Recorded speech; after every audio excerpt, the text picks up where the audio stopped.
we can also develop ourselves. There is no other shortcut to employment. This is the best way of a small sector developing themselves and providing the quality products.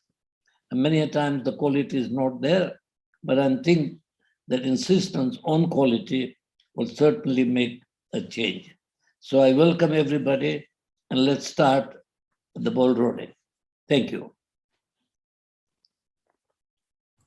Thank you so much, Dr. Chandaria. Dr. Chandaria is a friend of Juakali. That's why I was saying let him talk, because he's talking like a Juakali man, the oldest Juakali man. For a long time back, when I think it's President Moy who then created Juakali Sheds.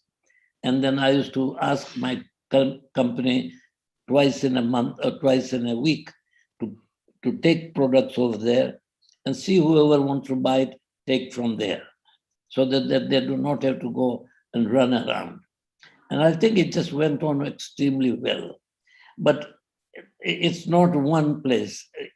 We are talking in millions, and millions cannot be organized in organized sheds.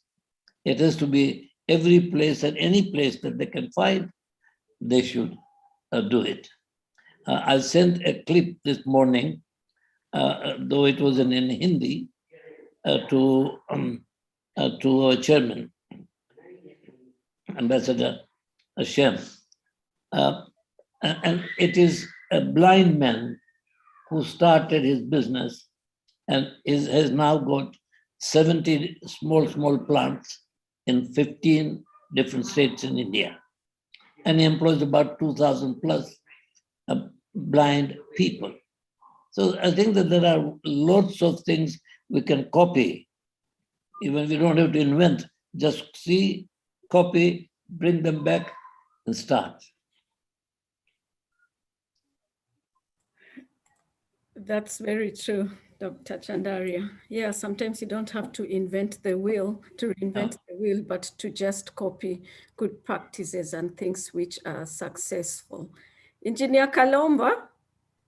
Yeah, thank you. Take the floor now and engage us also while we wait. Yes, thank you so much, my sister. This is a moment that we should all be proud about because of where we are as a country and what we are thinking. When Dr. Manu Chandaria says what he has just said, I visited most of the states of India when I was working with UNIDO, the United Nations Industrial Development Organization.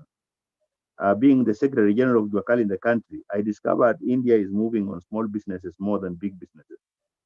And the big businesses of India, in terms of subcontracting partnership, I like Dr. Chandaria because of one reason, that his big companies subcontract small companies. And currently, even when he was in the UK, I don't know where he is now, and I talked to him and I was telling him, Mabati Limited, the Juakali people, they make boxes. And everybody who is literate in Kenya has gone to school with a Juakali box. And this Juakali box is as a result of waste Mabati that Mabati Limited is not using, but discarding to the Juakali to buy and make boxes, among other things like wheelbarrows, like spades. And we are proud about some companies in this country that are really giving value and, of course, their social responsibility to the small businesses. Where we are today, the president is saying Juakali should be in the center of manufacturing. And he's not saying that the manufacturers who are manufacturing today should keep off. He's only saying, let's boost the Juakali to grow. And then there are some companies who have already held the hands of the Juakali people. Like when you go to Kamukunji, Chandaria Institute, Mabati Rolling Mills, they are supplying waste.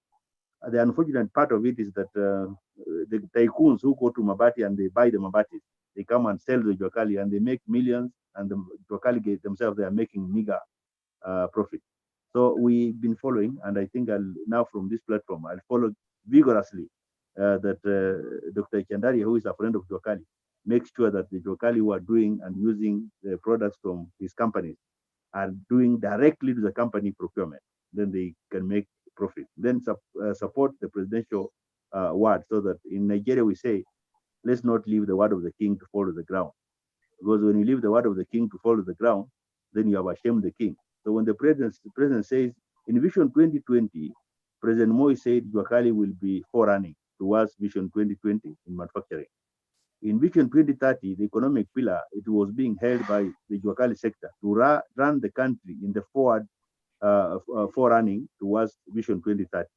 Now, in the Big Four agenda, again, President Uhuru is saying, let Juakali be in the center of manufacturing. So I think all of us, we need to hold our hands together. Juakali is 40% women, it is 50% youth. And in the women, we have the youth women, and then we have the grown-up women. So in this agenda that we are discussing today as diasporians, one of the key things that me I would want to hear is the diaspora remittance which comes to this country. How can it be supportive to the growth of this sector? Because this sector is the one that is the base of the pyramid, is the sector that can employ massively, is a sector that is creating the commodity that is affordable, is accessing market locally, but we are not venturing into international markets and regional markets and commercial regions. So I think for me, this platform should unveil systems for us to work together to make sure that this country is going to grow.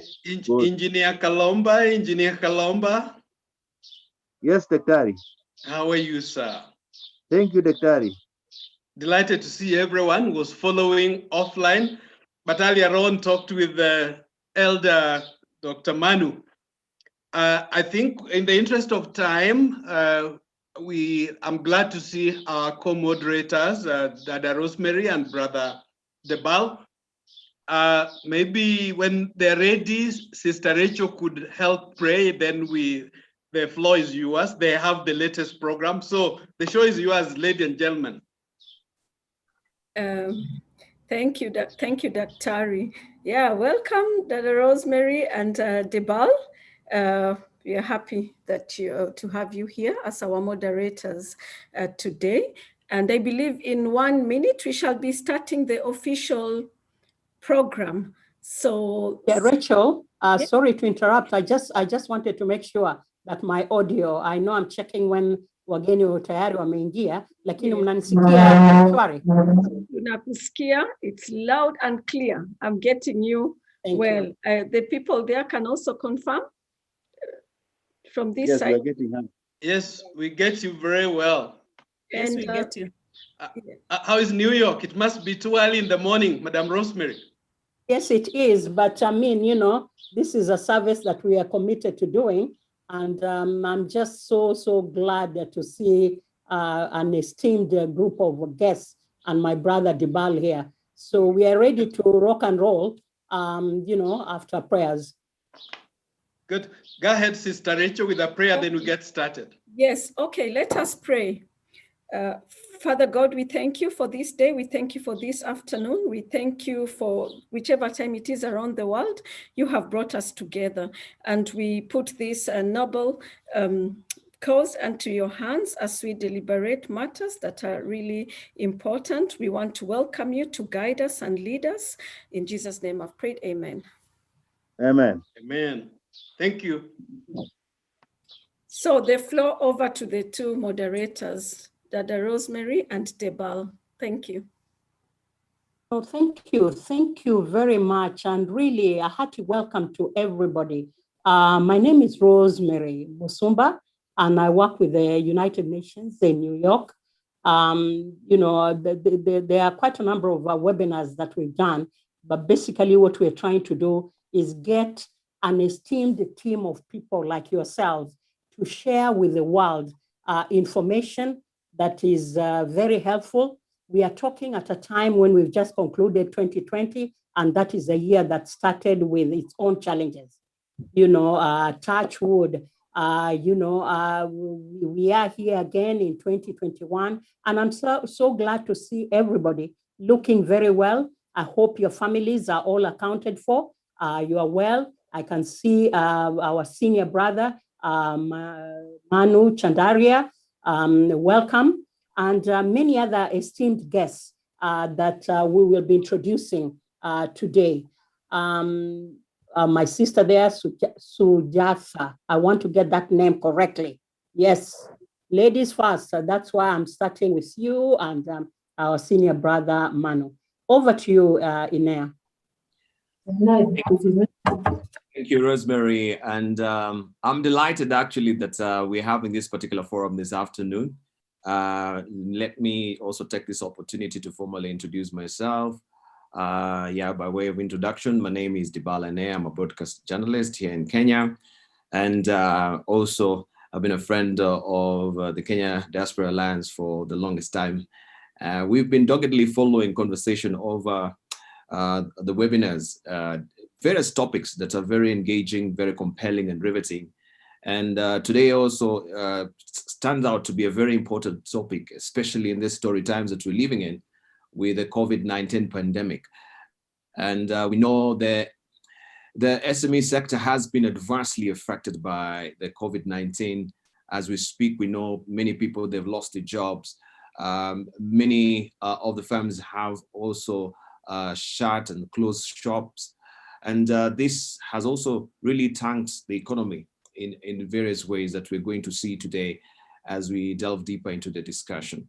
So I'm really excited, and I hope everyone will be engaged compellingly to discuss thoroughly on what the sector is ailing, what is the way forward, what are some of the constraints and the opportunities even that COVID-19 has afforded as well. They always say there is a flip side to it as well. So we have to take the rough and we have to take the smooth that really comes with it as well.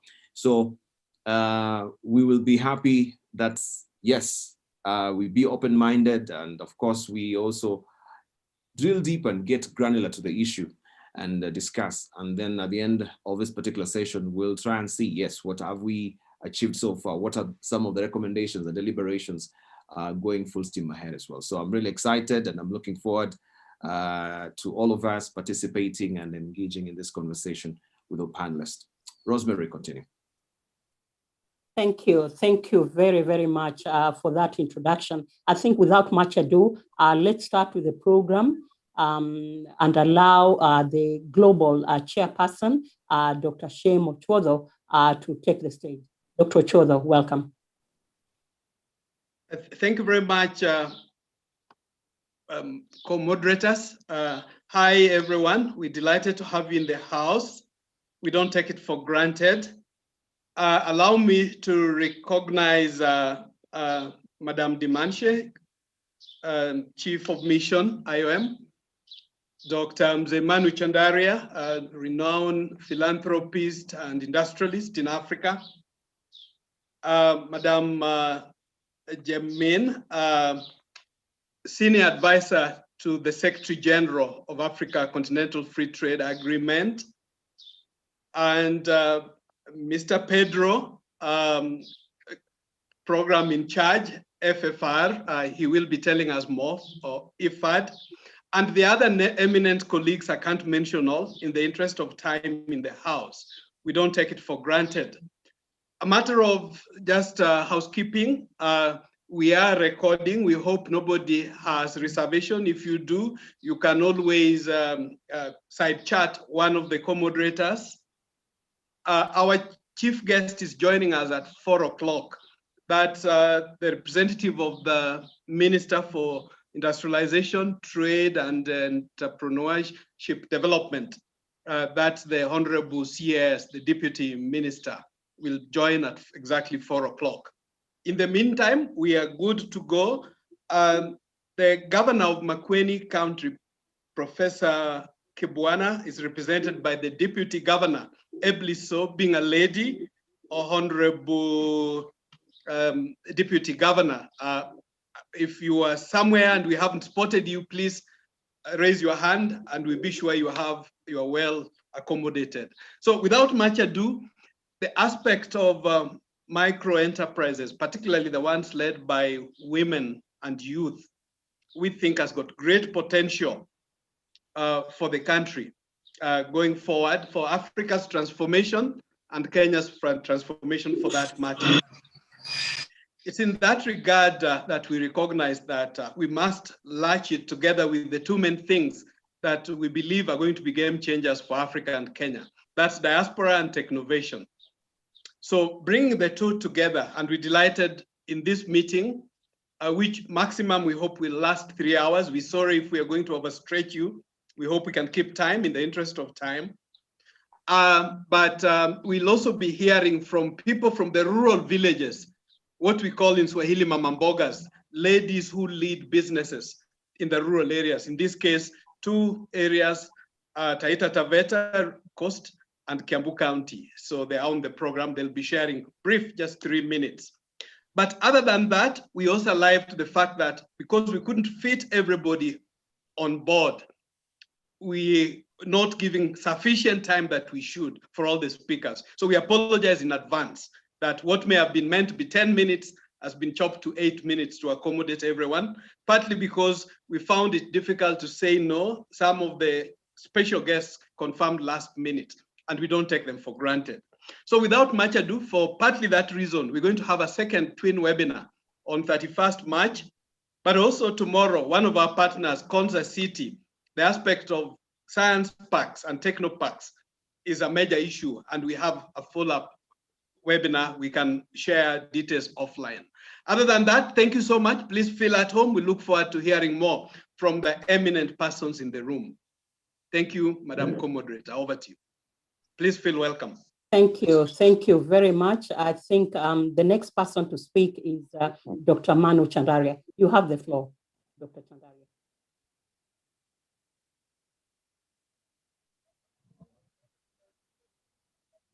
Is your mic on? Ma'am, I've already spoken, but doesn't make difference. Thank you very much.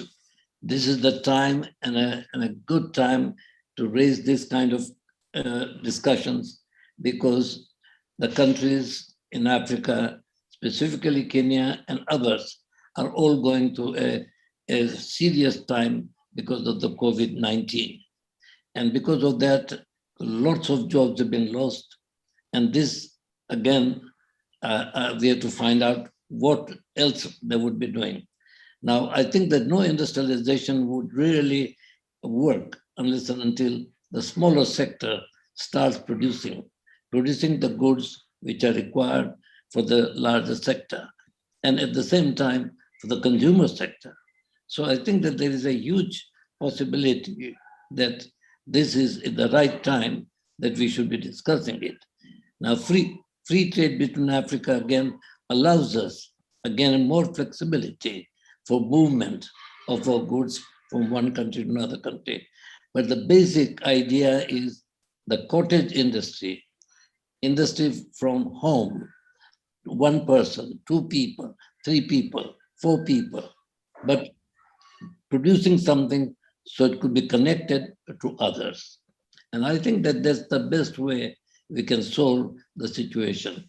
No other countries in the world has come up without the smaller sector playing a major role.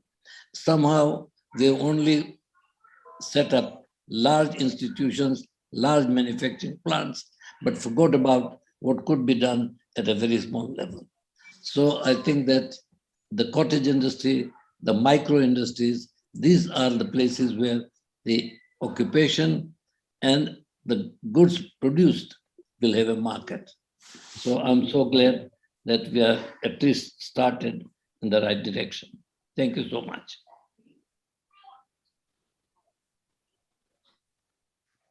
Thank you. Thank you so much, Dr. Manu Chandaria. It's always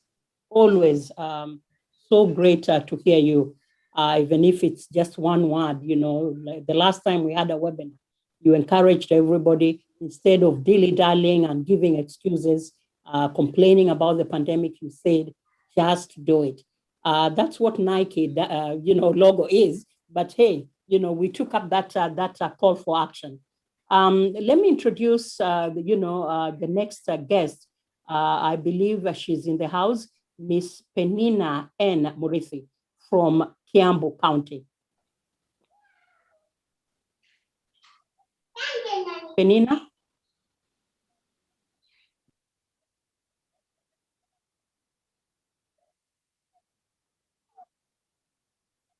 Madam Moderator,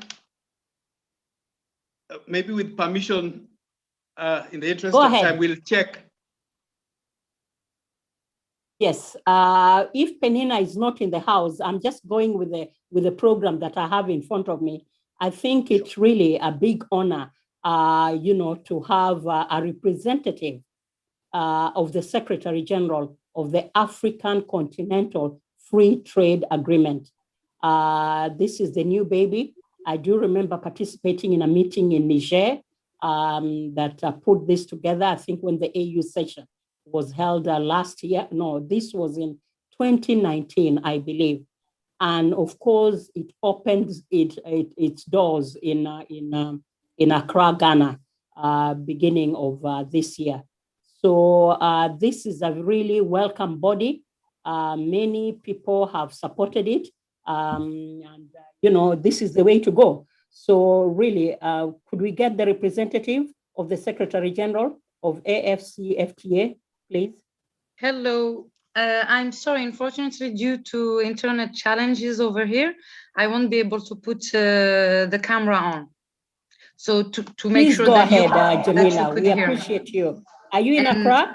Yes, we are based in Accra. I am here presently. I would like to thank all of you for creating such an interesting place for and forum to exchange ideas, to connect, to think as Africans for the continent, for ourselves.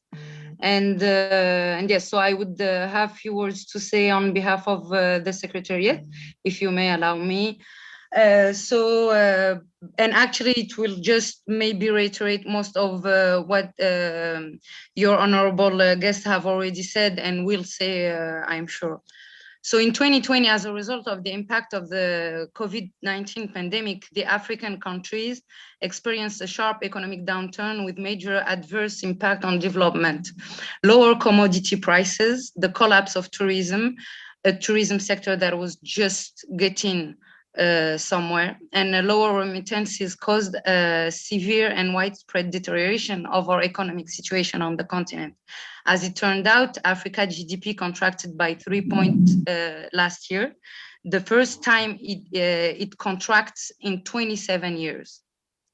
The most affected countries were those with large domestic outbreaks, those heavily dependent on travel and tourism, as well as commodity exporters, particularly of oil. The pandemic caused an estimated 6% fall in per capita income in 2020, as it expected to lead to a further decline in 2021 before stabilizing in 2 years. Next year, I mean. The resultant decline in per capita income is expected to set average living standards back by a decade or more in a quarter of sub-Saharan African economies. Overall, this reversal is projected to push tens of millions more people in the region into extreme poverty cumulatively in 2020 and 2021. The pandemic has notably impacted African traders, daily wage earners, informal sector key players, as well as the emerging micro, small, and medium enterprises across the continent. The MSME sector is the growth engine of any economy, contributing to its development, job creation, and export, amongst other benefits. MSMEs represent about 90% of businesses, more than 50% of employment worldwide, and contribute up to 40% of national income in emerging economies. In Africa, MSMEs constitute the greatest proportion of the continent's industrial fiber, accounting for about 80% of businesses and employing not less than 70% of the continent's workforce. Women in developing countries are often concentrated in MSMEs and in export-oriented sectors like apparel, textiles, and electronics manufacturing. Women-owned businesses in developing countries are less likely to export than their male counterparts. However, despite comprising half of the global population, women generate just 37% of GDP and run only 1/3 of the SMEs. Women participation in the economies of developing countries is typically lower than average, with female business ownership dipping as low as 3 to 6% in some countries. Several factors account for the reason why MSMEs are among the most impacted from COVID-19. They are overrepresented in the economic sectors disproportionately. yes, disproportionately affected by COVID-19, demand and supply shocks, and have less resilience and flexibility in dealing with the cost of these shocks. According to the OECD, those sectors most affected by the pandemic include transport, manufacturing, construction, wholesale and retail trade, air transport, accommodation and food service, real estate, professional services, and other personal services. With this, the start of preferential trading commencing on January 1st, 2021, the AFCFTA agreement is expected to enhance competitiveness, promote industrial development through diversification and regional value chain development, and foster sustainable socioeconomic development and structural transformation. The AFCFTA can also support Africa COVID-19 recovery and increase its economic resilience to future shocks.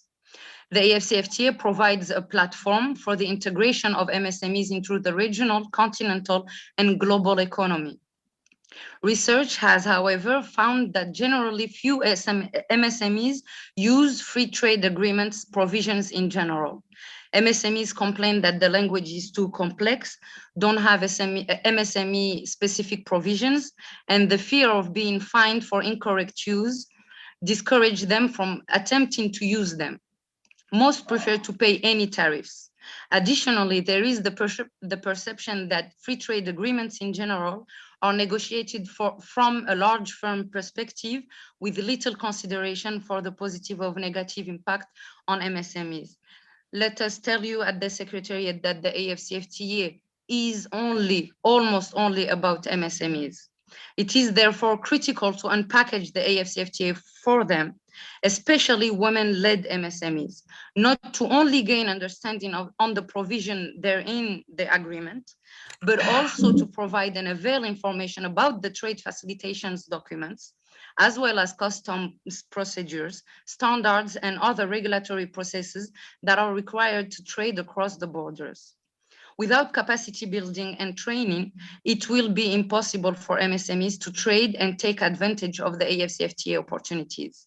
Thus, there are several ways of ensuring that women in particular, and yes, I'm a woman and I speak a lot about women, fully benefit from the opportunities arising from the AFCFTA. These can be organized around thematic areas, including the provision of simplifying and mainstreaming AFCFTA trade regulations and procedures, capacity development, increasing access to finance, promotion of alliances and networks at the national and regional level, and advocacy and engagement in the future in policy dialogue. Also, there is a need for a synergy of support measures implemented through a multidimensional and coordinated approach to achieve greatest impact in addressing barriers facing women entrepreneurs and young-led SMEs. The AFCFTA, as a flagship project of the EU Agenda 2063, offers an unprecedented opportunity to reduce gender inequalities and champion gender and trade issues that are important to the continent's development agenda. AFCFTA introduces new trading and entrepreneurial opportunities for MSMEs in the formal and informal economy and in various economic sectors, including the traditional agriculture, manufacturing, and services. Through other key provisions, including trade facilitation, custom cooperation, and transit, and sanitary and phytosanitary measures, among others, AFCFTA can support trade opportunities for MSMEs, businesses, and informal cross-border traders. Although 2020 was a harsh and difficult year for economies globally and on the continent in particular, the outlook for the years ahead is cause for optimism. Any problem should be seen as an opportunity for growth, provided we focus on the right things. Effective implementation of the new trade agreement, the AFCFTA, Africa has the potential to become the most entrepreneurial continent in the world. Thank you very much.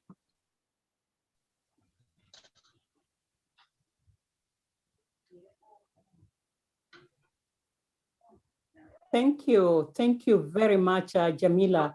It's always, it's great to hear you. And as a woman, really flying the flag for us on our behalf at the newly created AFCFTA.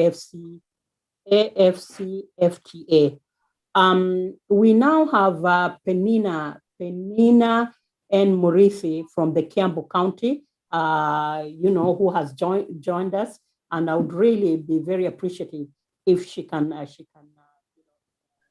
Thank you. My name is Penina Nyambura from Kiambu County, Lali Sub-County, and at Kimende Village. I'm married and a mother of 2 boys. I've been in a farm for a long time, whereby I specialized with horticultural products and keep rabbits as well as chicken rearing. Due to blockers who vindicates the market and market prices of farm products, I left farming and opt to start as a kiosk business for a greengrocer from 2018, and supplemented with cakes baking for village functions such as birthdays, weddings, graduations, and others. Ndio at least nijaribu kuleta ama kujiendelesha kimaisha. Unfortunately, my business was brought down by the COVID-19 pandemic outbreak.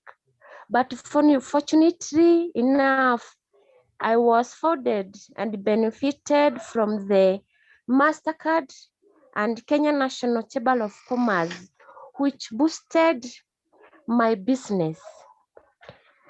Again, if women would have founders or watu wenye sasa wanaweza tusaidia sisi kama wamama kutoka mashinani financially, who can support us so that we can be able to put a bread on the table to build the economic of Kenya, also to be able to raise up our children well.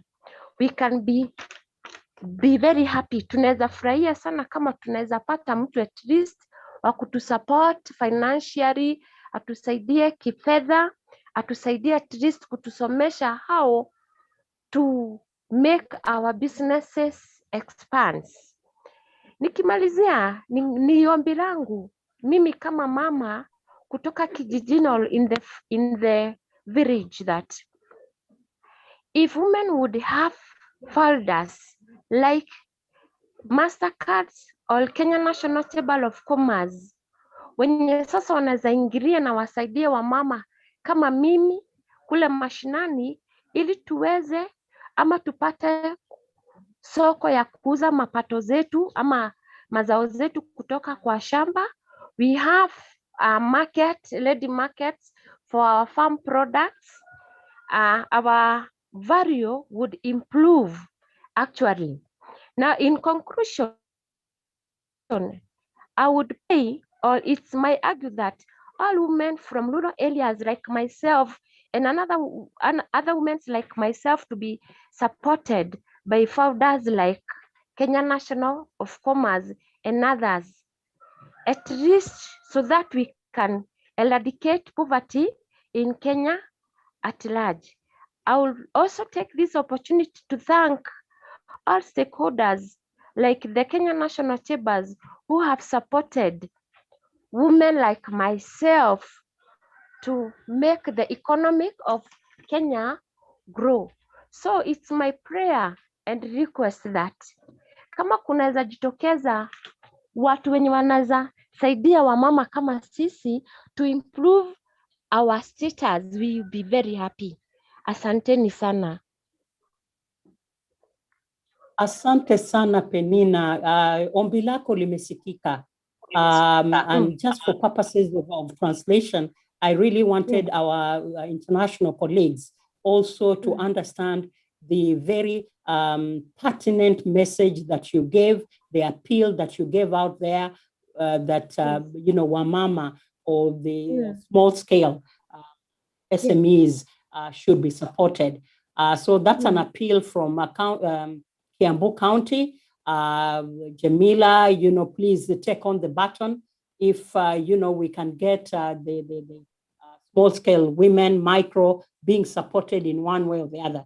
In a nutshell, what she was saying is that all of us globally were affected by the pandemic, but particularly the micro entrepreneurs literally had nowhere to turn to.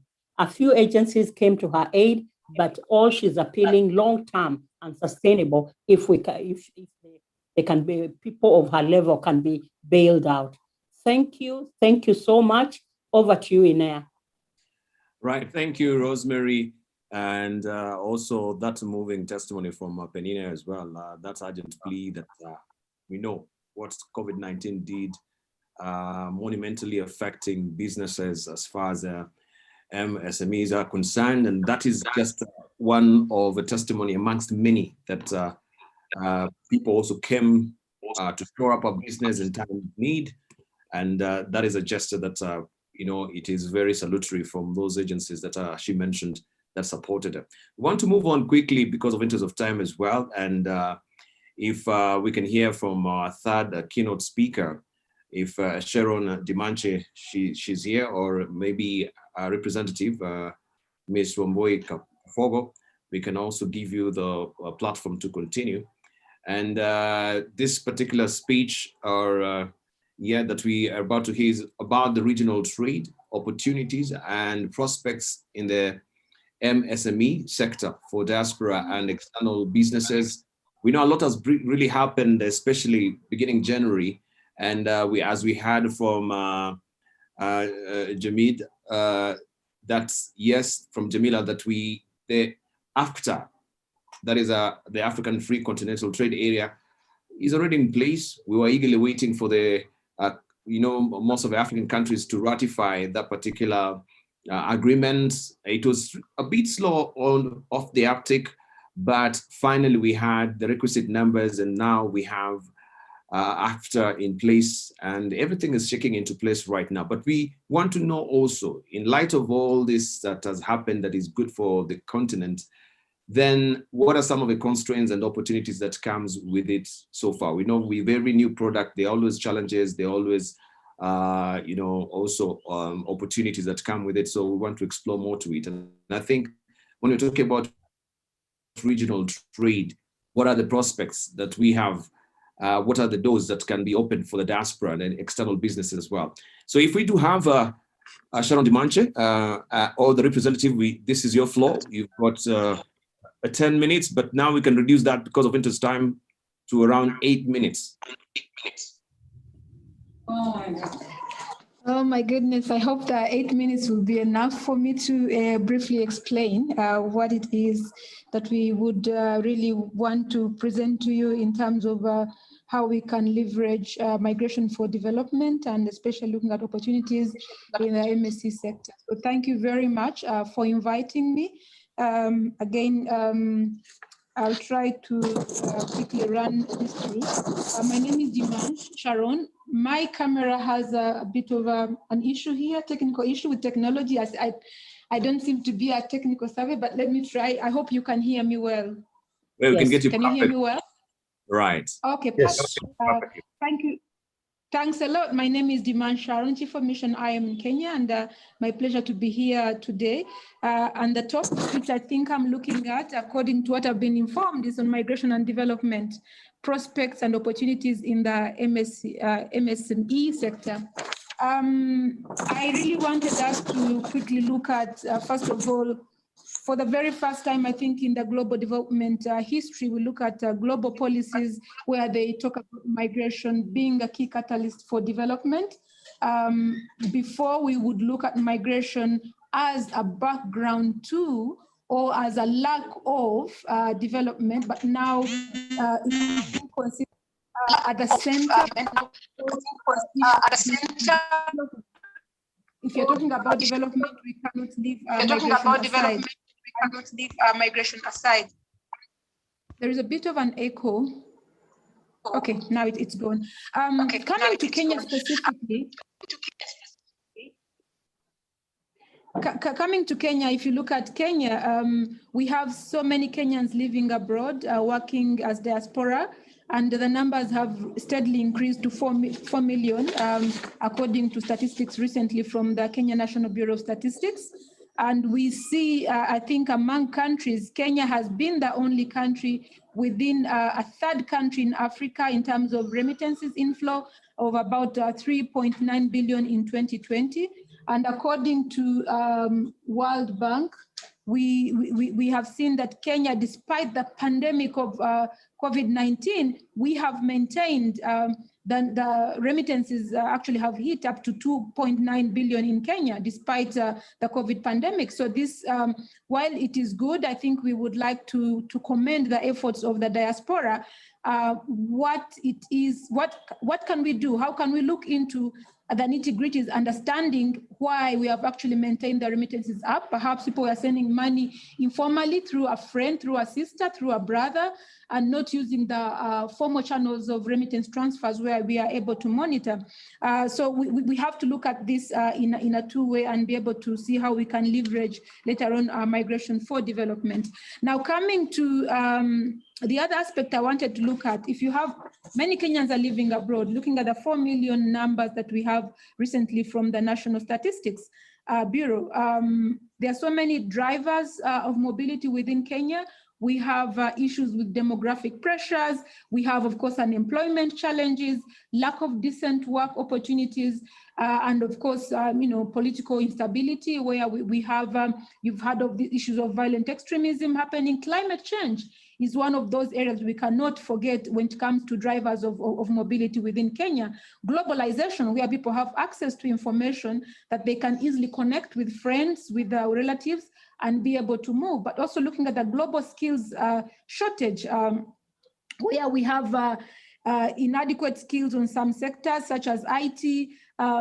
There's in those other destination countries, and we have, of course, Kenyans who are trained as IT. We have nurses, and they're all moving and leaving the country to go for other opportunities abroad. So all these account to, they contribute towards the reason why we have Kenyans actually living abroad.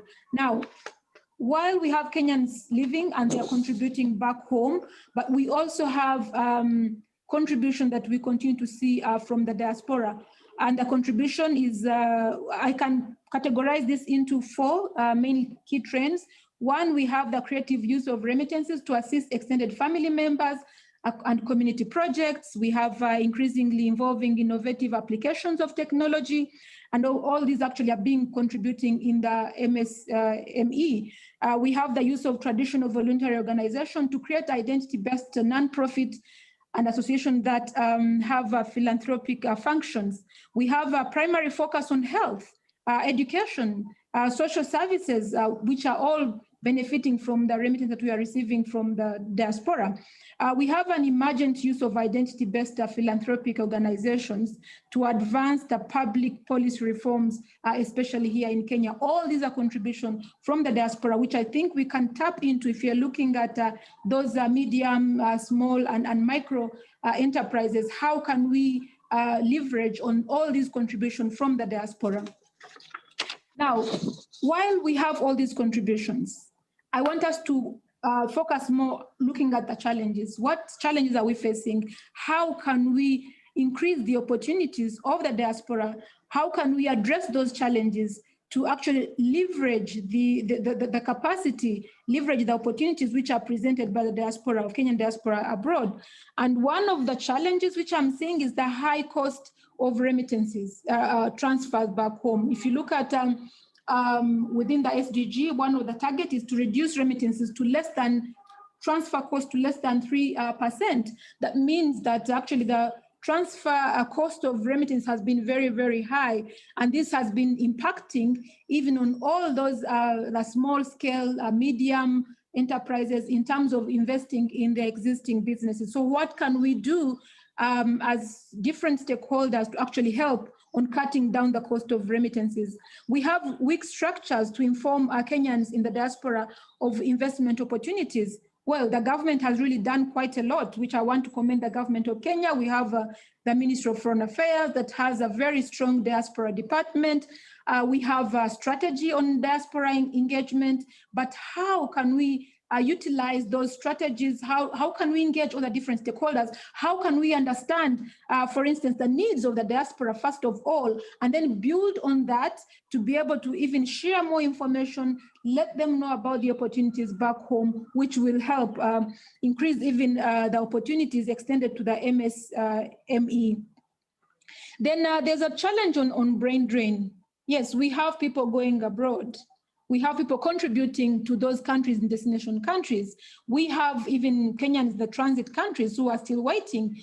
And I've had, of course, looking at the skill sets that we have many doctors, we have many nurses, but have we paid attention to get to understand how many Kenyans of the professional that we are sending abroad, do we have gaps? I've heard recently talking about the medical profession, the facilities within the hospital. Sometimes we have, being hit by the COVID pandemic, we are lacking some doctors. Could it be that we are having a lot of brain drain as opposed to brain gain?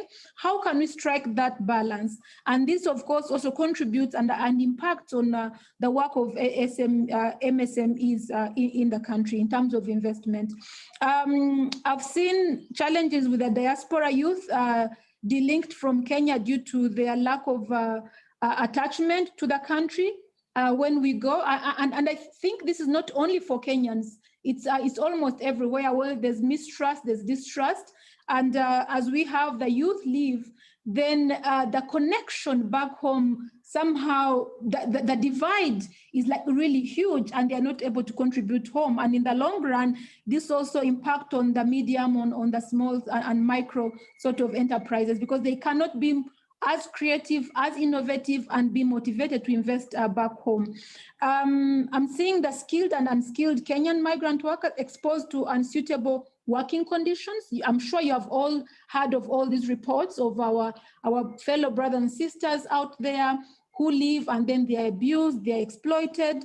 And it's quite a bit of a challenge. What can we do to help them and ensure that protection? But overall, what I want to look at is the remittances being sent back home. How can we effectively utilize those remittances?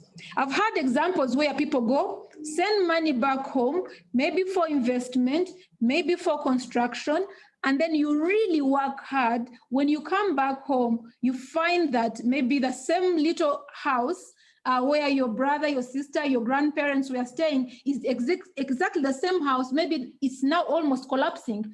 And then you find people committing suicide because you have worked, been sending money home, but you're receiving pictures maybe of some beautiful houses.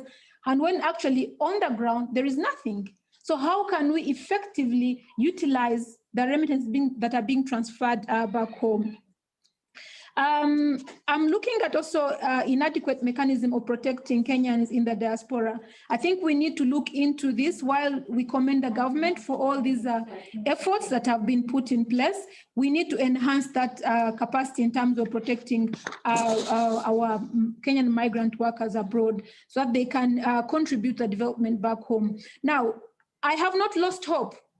I'm sure I mentioned at the beginning that we have, for the very first time in the global development policy, we have in the 2030 agenda, migration being mainstreamed.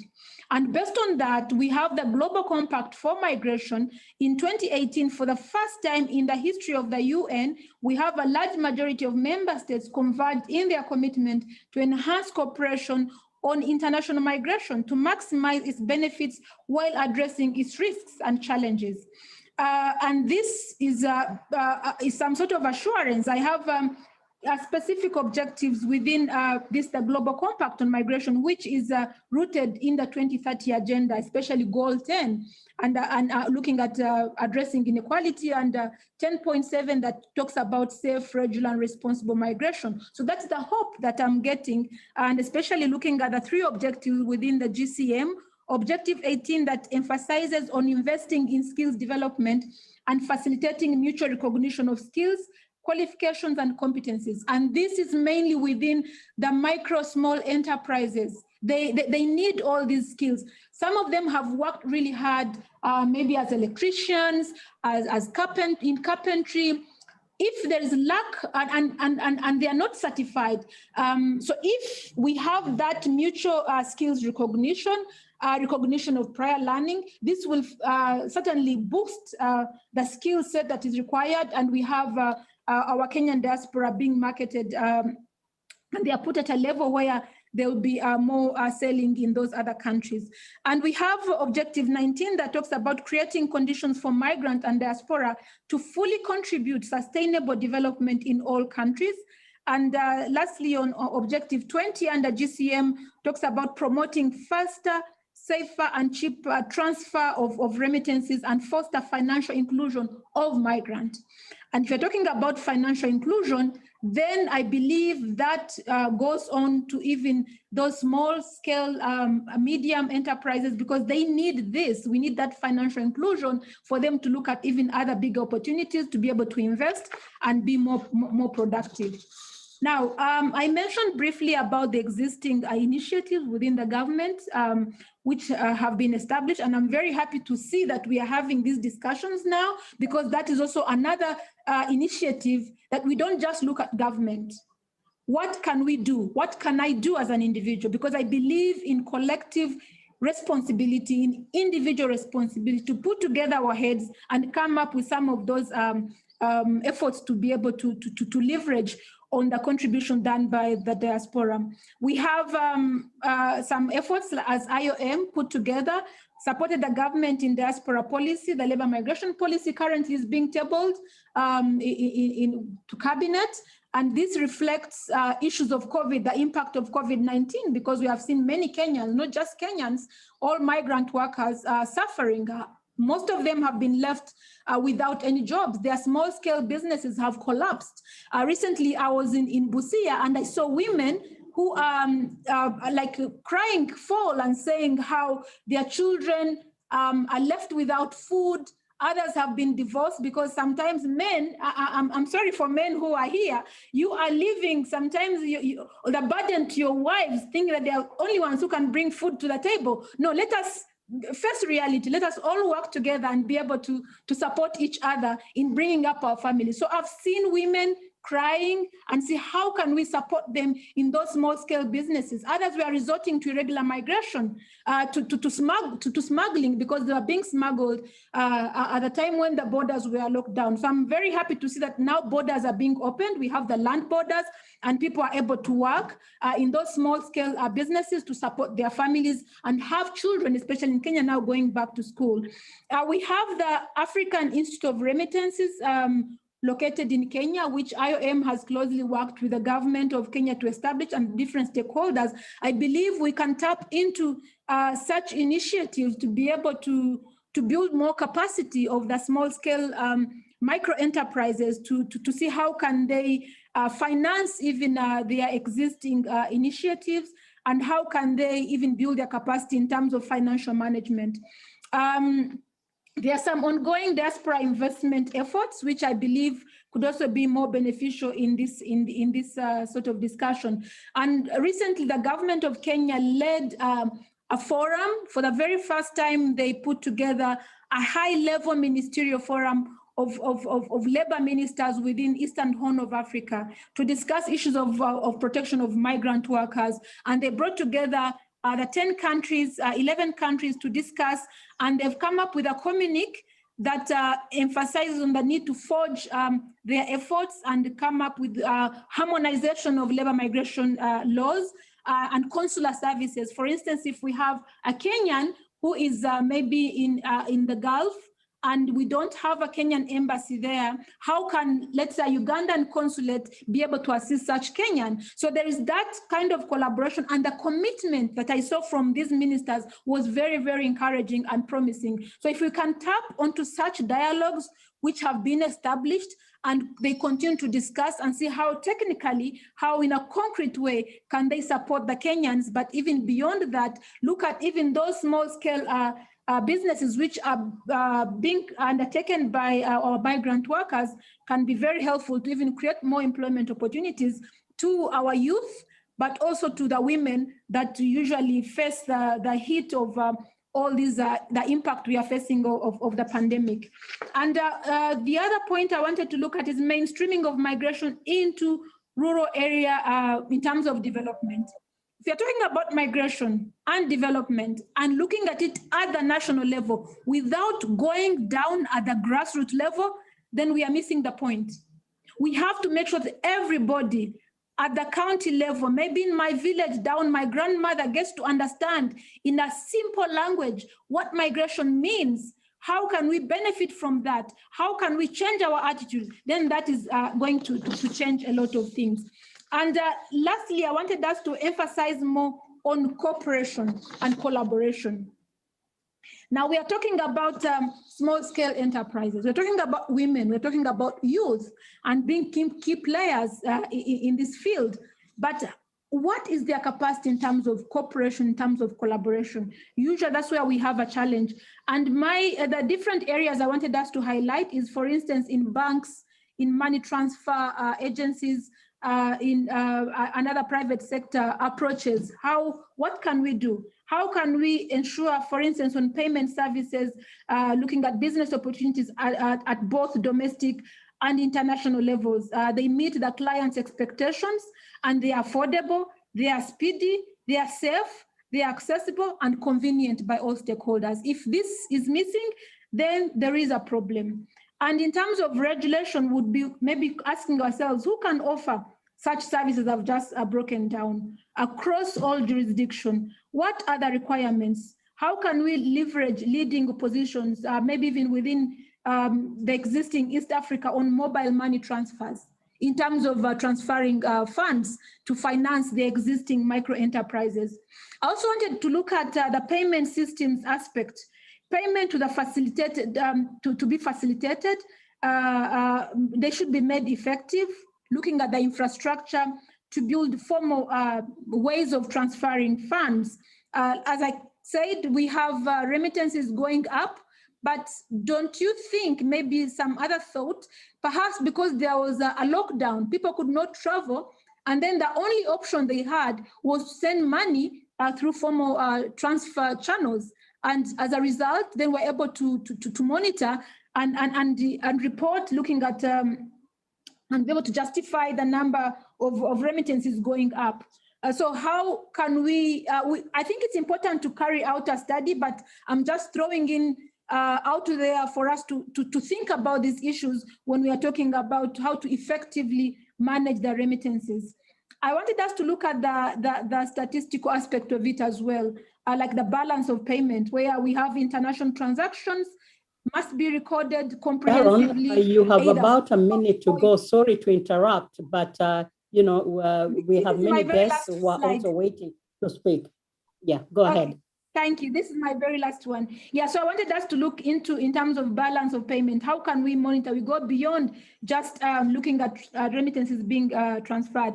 And then the last one, I'm looking at the security aspect, financial transactions, money being used for money laundering, terrorism, financing risks as any other kind of financial transaction, and looking at leveraging migration for development. That's very, very key. But behavior change is very, very important. When money is being transferred, it should be effectively utilized, and not just economic remittances, but even social remittances. Thank you very much. All right, thank you, Sharon. And yes, you've raised some very salient concerns that I think also should be an aspect that we can have a point of discussion to just broach some of the issues that you've raised that are very pertinent. And thank you very much for that presentation. But one of the key things that you raised, since we have at least a brief session for Q&A, and this is open not just to you, to everyone that also is in the forum today. We've been talking a good game right now, and I've heard you also mentioning about the cost of remittance. And it's a good thing that we know the country like Kenya, amazingly, the economy performed well during the COVID-19, according to, the Kenya Bureau of Statistics. And it is also projected to grow by a 2 percentage point to, you're right, 7% going forward. So despite the fact that, yes, many people also were suffering, losing jobs, looking at the macro and the micro level of it also, we had a projection of growth that is amazing. But since we have also the cost of remittance that has been highlighted in the Kenya diaspora policy, of which you mentioned as well, don't you think maybe we'll be just talking a good game about it, but there's no implementation aspect of it? And who are the specific partners or specific bodies that are supposed to be pushing this particular envelope? Sharon, very briefly, and anyone of us also can chime in, but you got just a minute. Sharon? Sharon, if you can hear me, remember to unmute. Oh, yeah, it seems I was speaking to myself. Sorry, you couldn't hear me. Yeah, you are talking about the cost of remittances and looking at the diaspora policy. Yes, we've been talking about this in every forum. The cost of remittance has been captured by from the policy. What is the way forward? We're stuck in this morass.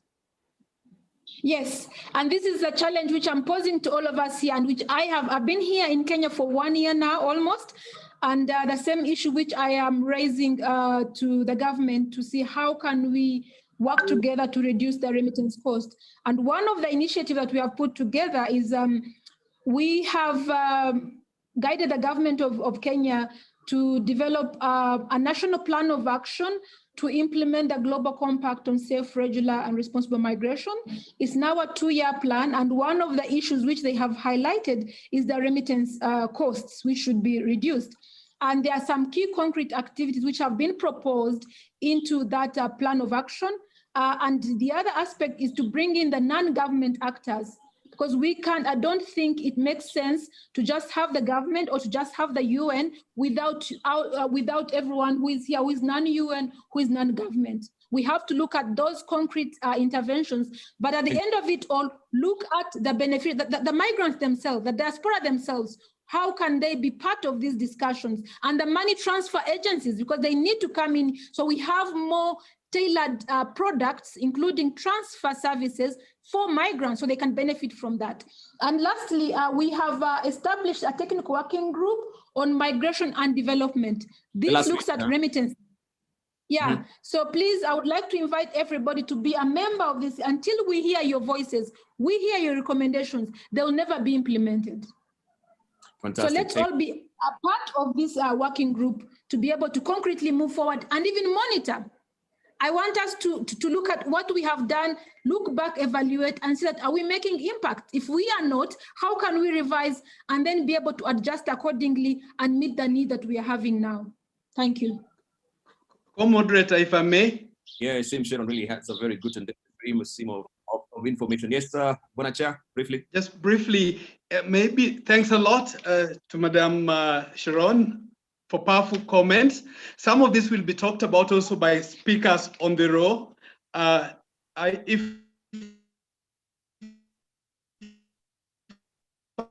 has done some work on this, and we have the banks. So maybe when the representing governor who was to come in, maybe if you permit, I know she'll be leaving shortly, you could allow her. Over to you. The questions can come later if you permit, yeah, sure. Oh, okay. Sorry, I think technically I could not really get you. You had a challenge there. You're saying, whom do we invite over? Or should I just go full Samer ahead with the program the way it is? Want to chair? Deputy Governor Makueni, please. Okay, fantastic. All right, Deputy Governor Makueni, I think you're in the house right now. We're eagerly waiting for you as well. Let's just hear from you briefly, and then we shall move on swiftly with the program. Over to you.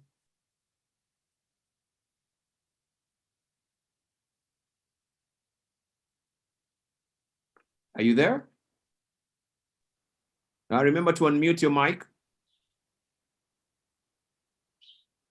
Hello.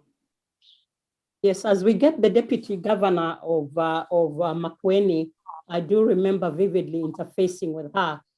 She's been very active in the civil society movement, worked with the international NGOs, and also dealt at grassroots level with Kina Mama, or what we refer to as Mama Boga. Over to you, Deputy Governor Makueni.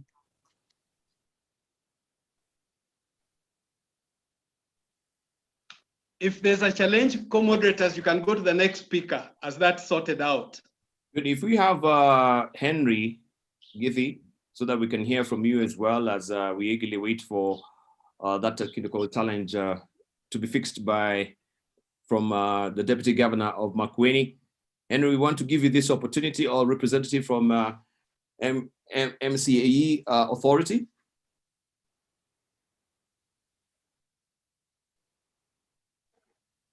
Thank you. Thank you very much. Thank you. Thank you. My name is Richard Omelu, Ipero. You're representing the... I hope you can hear me. Yeah, we can hear you. Yeah, thank you. I'm representing MSEA, that's Micro and Small Enterprise Authority, yes, in Kenya, and the Director General, Mr. Henry Ridha.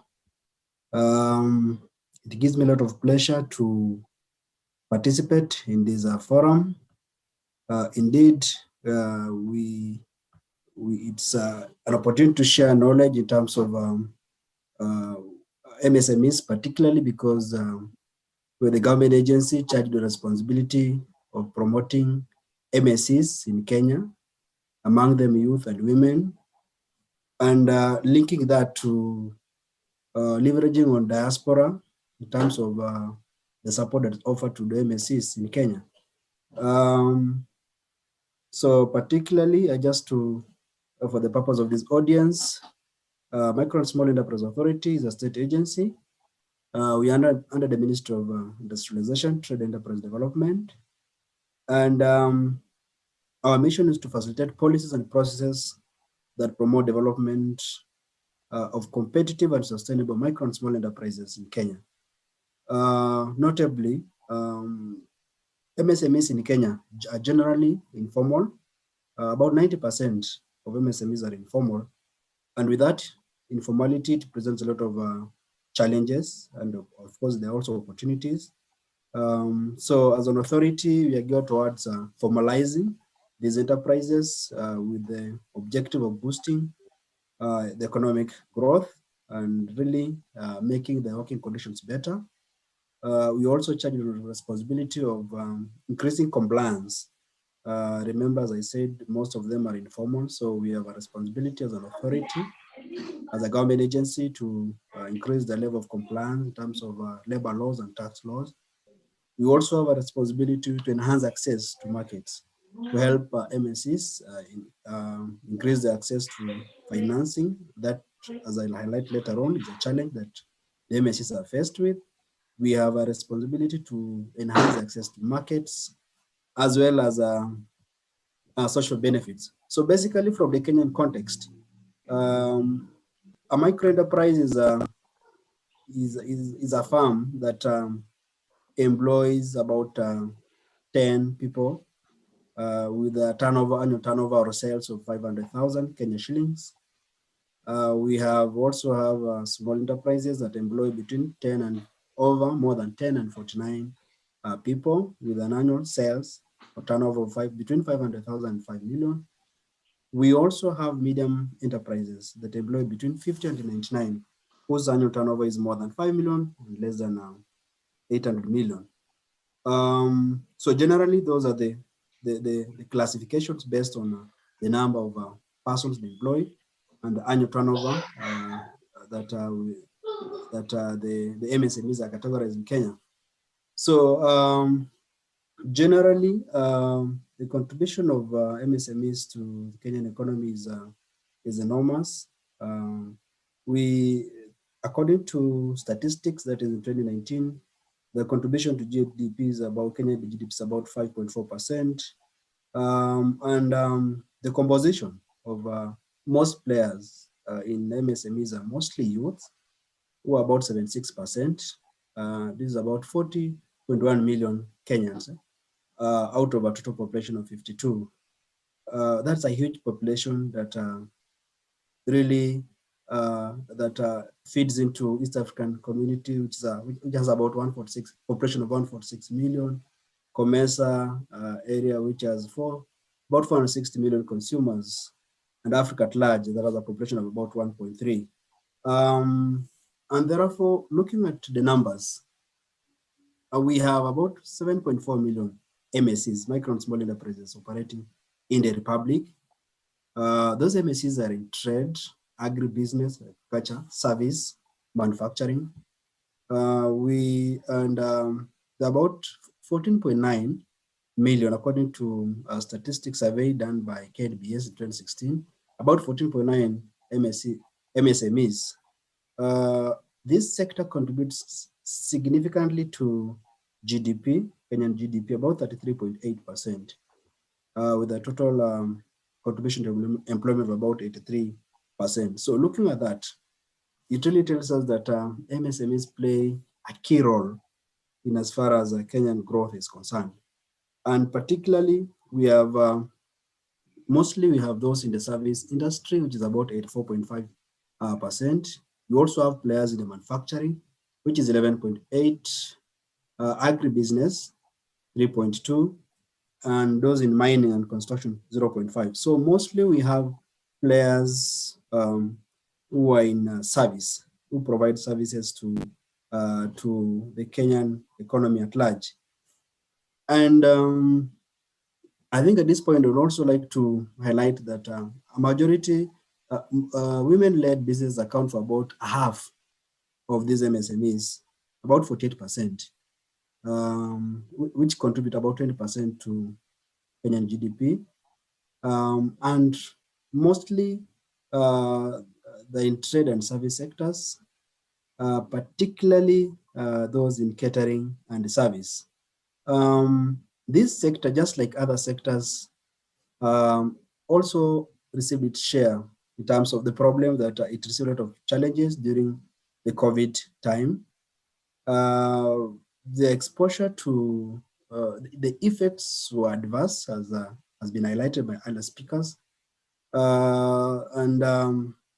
Given the containment measures and the restrictions, the MSMEs were hard hit during the COVID-19 period, particularly between the month of March 2020 up to around August of 2020. The challenges range from limited access to markets due to restricted movement of persons or people and goods. There are also numerous or many disruptions, supply chain disruptions, which mostly affected women businesses. This category of people, that is women and youth, are also affected by, they're limited in terms of the access to labor. Liquidity challenges also affected most of the MSMEs. You remember the story that we received from Purity, how her business was affected during the period whereby their personal savings were depleted, because mostly they're financed from personal savings, mostly in terms of the source of financing. And during the period, because of the challenges that are posed by the issues of markets, the liquidity positions were adversely affected. And again, they're mostly informal and also lack collateral to access credit. If you look at the Kenyan context, most common form of security is land title deed that is used by majority of population, apart from other forms of collateral. And this population, the youth and women, particularly given the land holding systems, land tenure system in Kenya, have little or limited access to such documents that they can use to secure credit. So again, the access to credit is limited. They also generally suffer from less limited access to knowledge in digital technology to drive business in e-commerce. They are also faced with the limited production of goods due to high output costs and diminishing consumer demand. The aspect of high cost of production, I think it is pronounced, especially in like the agribusiness subsector, given the high cost of production, high cost of inputs, high cost of fertilizers, the cost end up eroding returns that the MSMEs get from the enterprises. So it's a serious problem that they're faced with, especially with the disruptions in the supply chain, the cost of production went high in terms of getting the inputs. Also, there's an aspect of high cost of doing business in terms of getting multiple licenses, particularly probably one is required to get from, given the devolved systems in Kenya, license from the county governments, license from other arms of the government.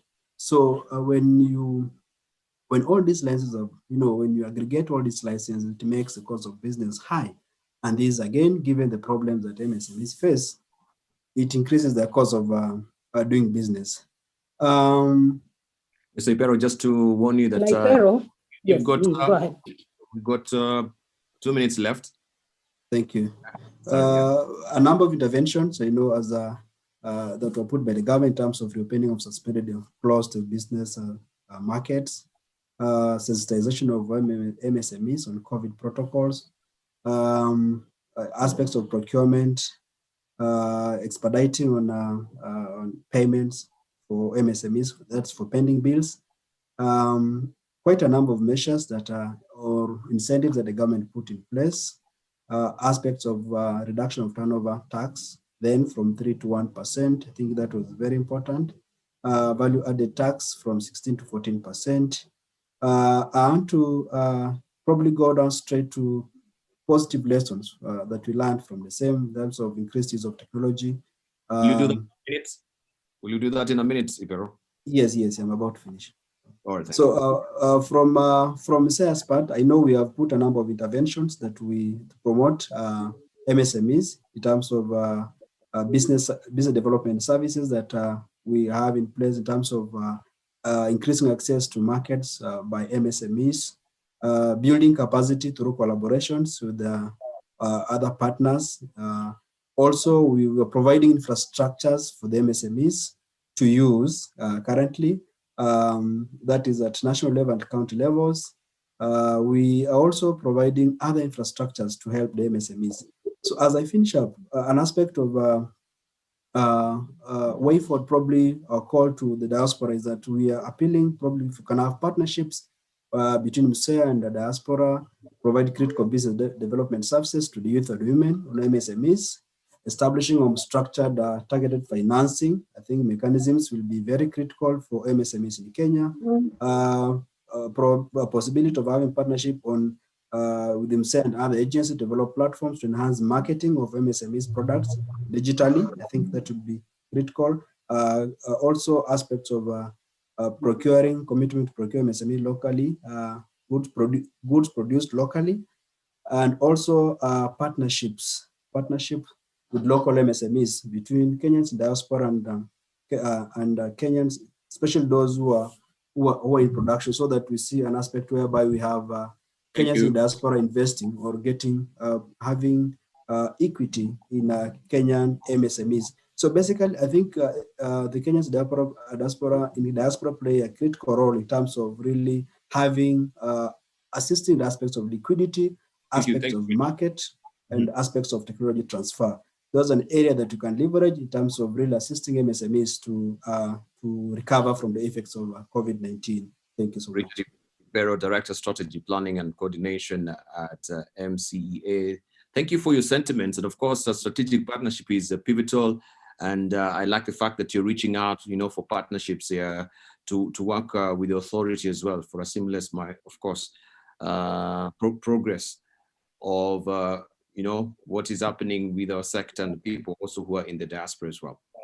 I want just to go back to the Deputy Governor of Makueni. I think we've got our technical issues sorted out and she's ready. If Adelina Mwao, Your Excellency, may just also remember to unmute your mic. We'd love to hear from you. You've got 6 minutes.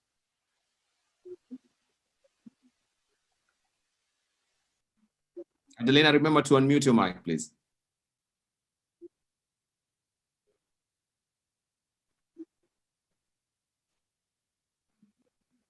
Hello, your Deputy Governor, Your Excellency, are you there? Well, it seems that we are having hitches still. We'll get that sorted so that we are not really pinched for time. Why can't we just move on ahead and also invite over now Mr. Pedro the Vasconcelos, who is a program manager of the international, let me just get it right so that we can introduce him properly. This is the international Fund for Agricultural Development. Yes, Fund for Agricultural Development. I was trying to Google it here quickly, and you got me there. But sir, thank you so very much. Could you just go full steam ahead and talk to us about the rural development opportunities and prospects in the MSE sector for diasporas and external businesses? Thank you very much. Yes, thank you so much for this. I will do it a little bit different because a lot has been said, and before I go into my presentation, I would like to convey 3 messages that I think it's important. IFAD has been working on this. I'll explain the reasons why, but we're the ones behind actually the Global Compact Objective 20 on remittances, because these were the outcomes of the Global Forum on Remittances, Investment and Development that we organize every 2 years for the last decade. So I just wanted to situate a bit. The other message that I think is key important is to make sure that not to mix on the contribution of migrants, not to mix the opportunities presented by remittances and the diaspora impact investment, as we call it. These, I believe, refer to 2 different type of mechanisms of remittances are today the largest inflow of currencies, which is the big, news or impact of this crisis on remittances has showcased also a better follow-up on these flows, and the fact also that migrants that were started to send more, some of them to do other things, is to leverage more options for those that use it, and that can be done through the saving mobilization of remittances, further creation of assets, income opportunity, and job creation. If you do that, you actually start tackling on the issues that push migration in the first place. So you are really maximizing the impact of remittances, and that's the whole theory of change. The other point to my message initially is, what are remittances? Besides the fact that the reality of 1 billion people, we need to understand that from what they send, Kenyans abroad, they send on average 15%. This is a global average, 50% of their earning in remittances. Which home that represents 60%. That remittances, if we start cutting it down, 3/4 are for what we call daily needs. Food, I mean, it reduces poverty. That's the more reason why they exist. They put food on the table. They pay for medicine. It's true that sometimes they might, occur from one non-productive goods, but as anybody else. But the reality is that it's for daily needs, their daily SDGs. The remaining 25% is invested, be it in education, be it in the local economic activities that they might have, and so on. And this is where a lot of opportunities also exist. As you can look at the beginning, 50% of remittances is sent, 10% is their savings. And this is where the diaspora savings, where there's another pillar of activities that I thought at the beginning, it's better to look at different, is this diaspora savings with at the end of the day are financial resources in search of adapted financial products back home. And this is the type of activities that I can buy. Over the last decade at IFAD, we've been looking in these 2 pillars, and on remittances, the issues. We all heard about cost. Cost is an indicator. Cost will not come down by the strike of a pen. Cost has several implications, competition, regulations, and depending on the country, one weighs more than the other. It's not that complex, but it is heavy in terms of an equation. But it boils down to the fact of access, promoting better access to remittances. The pandemic has allowed digitization. It's doing just that. And once the remittances are received, how can you link this with other financial services? Majority of people that receive remittances are out of the system. They don't get financial services. Remittances can bring them in. So remittances can spearhead not only digitization, as we are seeing right now, but also financial inclusion particularly. And that's one of the biggest developments. When this is happening, definitely you will have a much greater impact in the economy. And this is, I think, this is now the sort of the agree approach on remittances. On diaspora investment, to the right of the screen, you have 2 things. Is the diaspora investment. As an investor, you can all imagine yourself as an investment. You would like somebody to propose you a mechanism for you to invest, for your capital to reach its intention, destination, and impact. That is what is lacking. And finally, we also try to push on the entrepreneurship of migrants, but also once they return particularly. And these are the activities that over the years we've been testing. It's very nice to have it in theory, but you need to apply it and you need to scale it up. And this is what we've been doing over the last 10 years, just on a specific program on this too, as you can see, and not only in one geographic place, but we're trying everywhere. And in Africa, we're doing right now the same thing in Kenya. And this is why I wanted to go to the place of Kenya, where we're particularly promoting digitization, not only to achieve the cost reduction, but particularly to link it to the financial. Yes? Sorry? Just go full steam ahead. You just, sorry, okay. Yeah. And just to give you a view to achieve what you see on the screen, these are all the things that need to be done. And the right players need to be in there. So it is not a silver, there's no silver bullet. That's what I'm trying to say. It's a golden opportunity, as I often say, but there's no silver bullet. It's not just a quick fix here and there that is going to solve a problem that has been discussed now for over 20 years. So the data is an issue. The market competition is another. And competition, you know, there's several ways of increasing it, but you cannot do it in a mandatory way. There's an enabling environment also. There's the access to financial services world that needs to be linked. And of course, building capacity and scaling up. All the ingredients simplify to a large extent to showcase what should be applied in order to reduce the cost. But I really want to commend this initiative that you're launching. There's one that has been launched already, the National Remittance Stakeholder Network in Kenya, which I would suggest to link with this very initiative that you have, because this is exactly only what it's doing, and looking into remittances with all the stakeholders that are required to address the regulators, but also the private sector, those basically providing the services. And for this, roadmaps for actions are being created, so not to be reinvented. And I think this is important, and I want to commend the Central Bank of Kenya that is also launching an initiative right in this respect, and we're collaborating to make sure that all the synergies are applied. Since I'm out of time, I hope that this presentation will be shared as well, because I'm including in here some examples about the diaspora engagement that leverage the ways of doing this. We have examples with the Philippines, Somalia, and Mali, which is, as it was mentioned in this panel, how do we do it now? The idea has been here for 20 years.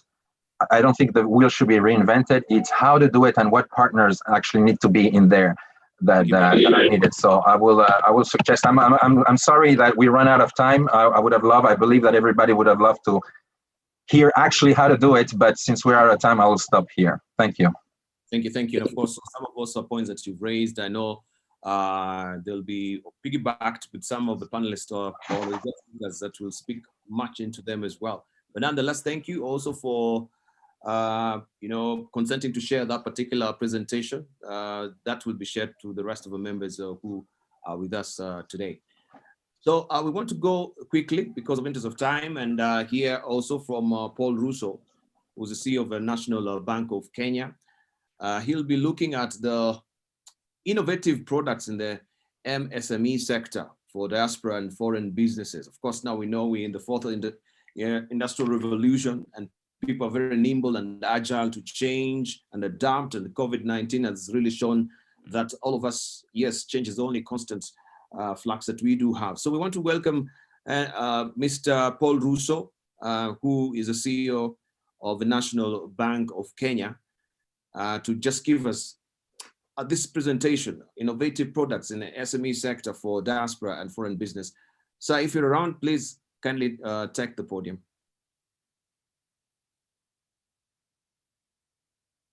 Remember to unmute. Paul Russo, if you're there.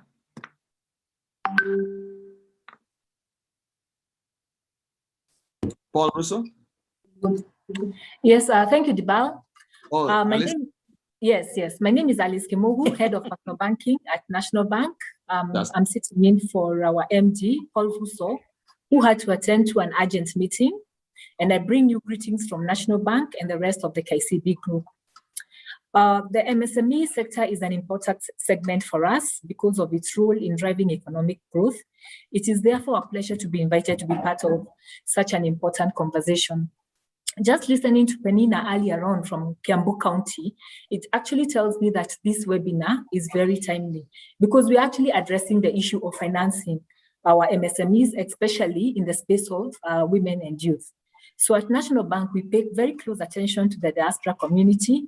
In addition to speaking and partnering in such forums, we also create opportunities to engage with our customers in the diaspora. Last year, during the COVID, at the height of COVID, you'll realize and you'll appreciate that most Kenyans could not travel to Kenya. Most the Kenyans living in the diaspora. So what we did is that we held the webinars for Kenyans living in the UK and UAE in partnerships with our High Commission in these countries. This was a part of our deliberate efforts to constantly interact with our customers. Going forward, we intend to hold such forums for more diaspora communities. We want to hear from them, and not just when they have inquiries, because what happens is that at the point of engaging our diaspora customers is because they're probably trying to find out about a product, or probably they have an issue with the bank.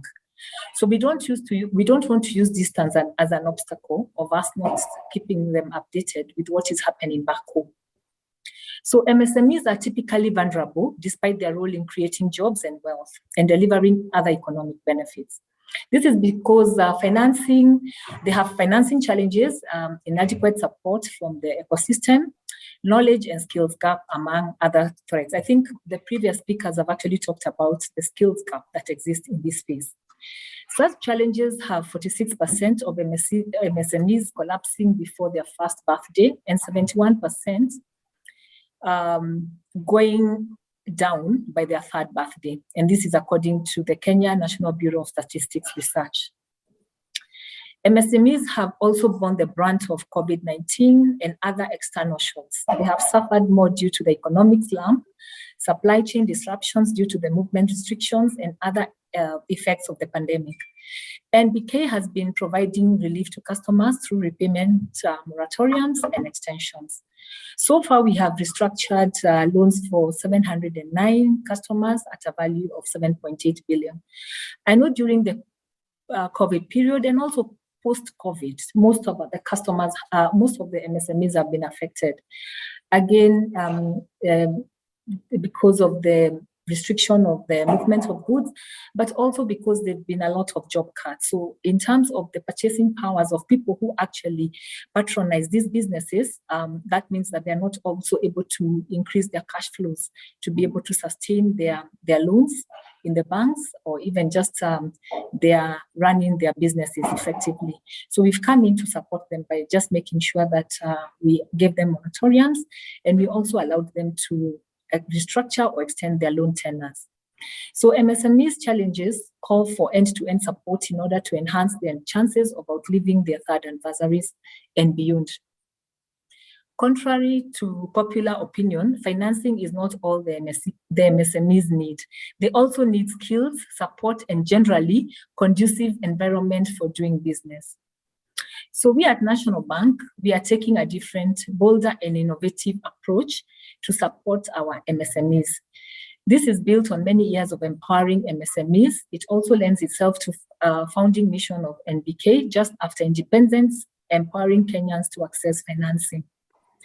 We continuously invest time and effort to understand the intricacies of business in general, as well as different industries and sectors. We believe there is no one-size-fits-all approach. We are doing all it takes, including striking strategic partnerships to unlock more value for our MSME customers. It is also the genesis of financing solutions for businesses against the Lipa and M-Pesa tills transactions history by passing challenges of collateral. We also have a lot more solutions. I think Penina actually spoke about how it's very hard to get financing, she was requesting that if we could be more open to financing the MSMEs, especially because they do not have collaterals. And I think now as a bank, we are actually trying to extend that by giving unsecured facilities and just using the options or what the customers have to be able to support that borrowing.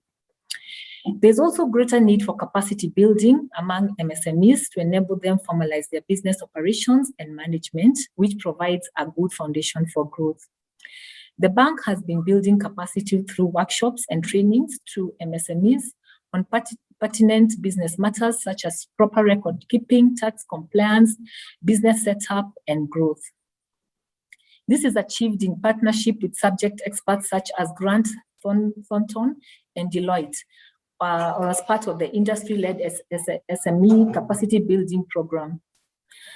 This is Inuka, which is run by the Kenya Bankers Association. I know during either post-tax, after we've had the budget, we usually invite our MSMEs just to give us their views on the budget, and we also give them an insight of what that means to their businesses.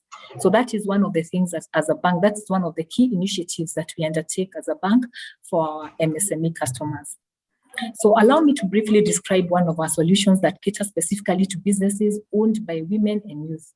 In line with the Constitution requirements for fairness and equitable sharing of opportunities, Kenya set a legal requirement that 30% of government procurement opportunities be set aside for enterprises owned by these groups. Even after this launch in 2013, uptake still remained low as businesses that were allocated tenders to supply goods and services struggled to execute them due to lack of financing. This birthed a partnership between the KRA authority to finance its suppliers through the ACPO program. Through the ACPO LPO financing facility, qualifying suppliers can access up to 10 million. And I think this as a bank, we've actually been able to leverage and manage to support most of our women and youth in business, because all we need to do is once they get the tender, then they actually come to us and we finance against the LPO. So in conclusion, we wish to invite all the listeners on this webinar today, especially the women and youth in business, to visit us, and we can be able to offer them some financial solutions. We're also looking at customers both in the diaspora and also our local customers back home. Thank you. Thank you, Alice, for being. Thank you, Alice. Thank you so much. All right, Can you hear me? Continue. Yes. Sorry about that. I was just thanking Alice, and I also like that Alice specifically was talking to all of us, but at the same time zeroing in on one person, one of their customers and client, the Mama Mboga Penina, from Kiambu County. Yes, I think your message is loud and clear. When I was growing up, there was that fear of the banks, even just walking into a bank or asking for a loan or something like that. But over the years, I think relations have improved between you and your customers because there's competition out there. We have other challenges and emergencies, the pandemic. So, your message is loud and clear and it's very well noted. And, and also just to thank my brother from IFAD.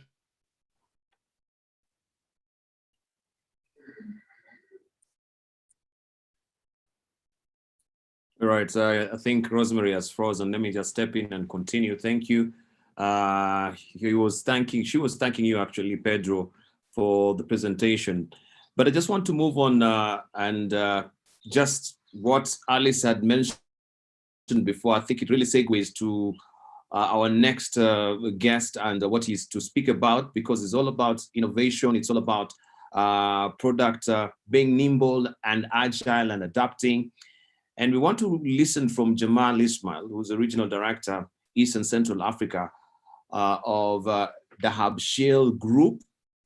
And he's going to speak about new and innovative products. So how are they also adapting in light of COVID-19 that has really, brought to bear our ingenuity and our creativeness? What is the Habshale also doing? So Jamal, if you can hear me, I want to give you this opportunity as well to just tell us how are you adapting? How are you going full steam ahead to embrace also, that particular technology with the MSE? Are you there? Jamal, remember to unmute.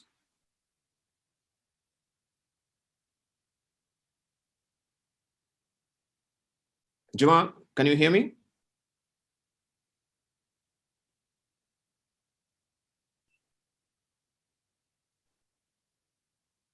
All right, if Jamal is not there, Jamal, one more time. Can you hear me? All right. If Jamal is not there, still on financing, I would like to invite Benson Muthendi, who is the acting CEO of YouthFed.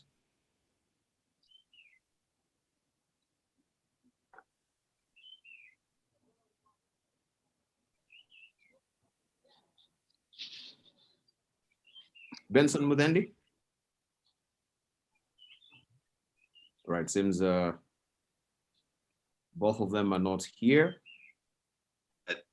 We'll go to Dr. Beach. Sorry. Just a moment, I can hear an audio there. Is that Ben or is that Jamal? Yes, I'm here. I'm here. Can you hear me? Ah, fantastic. Yes. Yeah. Yes, we can. Oh, there you go. We're waiting for you. I had a problem with my mic, but okay now. I couldn't mute it. Fantastic. Just go full steam ahead. Just talk to us. I know you heard what I said, so you can go. You can go ahead with your presentation. Thank you very much, and amazing panel speakers. And I just want to confirm. Can everybody? Can you hear me? Okay.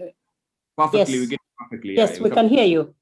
Good. So today I'm joining you, and on behalf of the Hub-Shield Group. Many of you must have heard of that name before, but we are focusing on money transfer, and we are a very proud African brand, which have been serving African communities across the globe.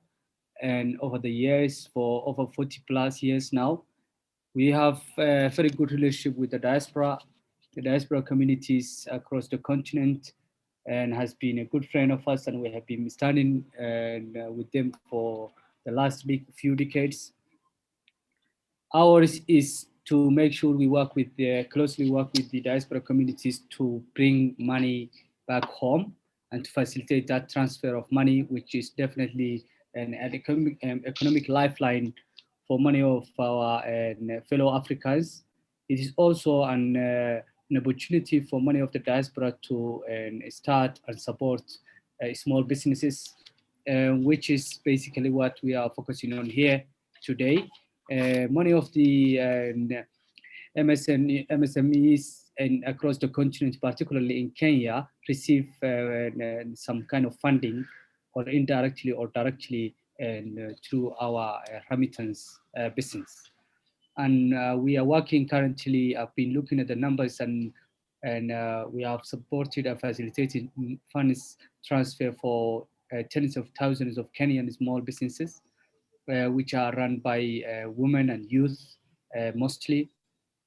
And we also provide them with a competitive rates, which are, when you compare with the industry, we are one of the most competitive. Going back to our history in Kenya, we have actually been here for almost a decade now. We have worked closely with the Kenyan government and the central bank and the regulators. And in fact, we have played a key role in facilitating the regulatory framework for the industry. And we are proud to also note that we have been the first regulated and registered money transfer business in Kenya. So on that note, we have also a reputation of regulation and compliance, which is, of course, the industry is prone to risks which are obvious. And we have also done an amazing work to make sure that we close those loops, and we closely work with the Central Bank of Kenya, as well as the other regulatory authorities. But coming back to the subject of the discussion today, we have actually helped some 3 billion plus funds from the diaspora to come to Kenya in last year. And that's quite a significant fund for the country, and also circulation of the economy in general. Most of that money goes to, of course, families and small businesses. And at the end of the day, whatever goes to families also end up in one of those small businesses. So I think that is the role of the diaspora in Kenya, just a snapshot, and the role of the hub shilling facilitating those funds to come back home. And we really want to make sure that we closely work with the diaspora community, and I really congratulate Professor Shem and the team for their amazing leadership in this field. And we stand ready to support and work with them closely, and as well as the government authorities and the respective and entities, to make sure that we increase our efforts to help the diaspora communities to bring money home, and also to support the small businesses. But one major issue I really wanted to highlight is that out of those, over the Corona period, of course, there has been a hit for the small businesses, and we have noticed it there. The hit in our numbers. However, and as some of you has rightly noted, Kenya has been quite lucky in terms of the impact of COVID. Is one of the resilient economies we have seen in Africa, and compared to other countries where we work in the region or in Africa or in other countries in Middle East or Asia, Kenya has been one of the most resilient economies, and the diaspora community have actually shouldered a lot of responsibility to make sure that they do not stop those lifelines from their families and small businesses. And we congratulate the diaspora community in Kenya for that. Our role going forward is to make sure we also adapt to new fintech and technological innovations, and make sure we support the diaspora community in Kenya and across the continent to be able to send money back home without necessarily going to a physical branch and just sending money through their mobiles, as we are experiencing in many parts of the world today. Our partnership has been quite an amazing part of our network. We have a significant partnership in Kenya and other countries. Some of the companies and the banks we are partnering with include Safaricom, all the major banks in Kenya, and we also cherish that relationship, which helps the industry as a whole, as well as the economy to prosper. And one of the key advantage and competitive advantage we offer in this industry, and we want to also double that, includes our customer focused or customer centered approach, which of course has a specific onboarding mechanisms for businesses and for individuals that helps to alleviate the issues of compliance, the KYCs, and all the things. We also have unmatched forex rates for small businesses as well as our customers. We offer both USD and Kenyan shillings, which is quite competitive compared to the market. We have also a global last mile distributors, which are mostly local businesses, which are gaining. We also share the buy the buy with them and make sure that they also get some income and profits from there. So, Martin, Jamal, you got only 2 minutes to go. Kindly. Yes, thank you. I'm wrapping up actually. Then one of our actually key advantages which we have offered to the Kenyan and the other African diaspora is the time. So now currently when someone, a Kenyan in the US wants to send money to Kenya, even in the middle of the night, that money will end up in their bank account or in their wallet or the person's phone. So that is how fast and dynamic our business is. And it's one of the things we are offering to the diaspora community. And thanks to the partners as well as the government regulators who have helped us.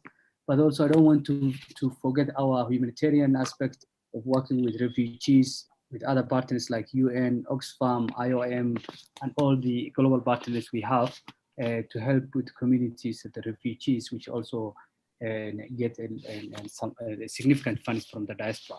With those few remarks, I want to thank you all to the Diaspora and Kenya Diaspora Alliance, as well as the entities and partners who are on board today. And I would want to give our commitment that we stand ready to support and work with you going forward.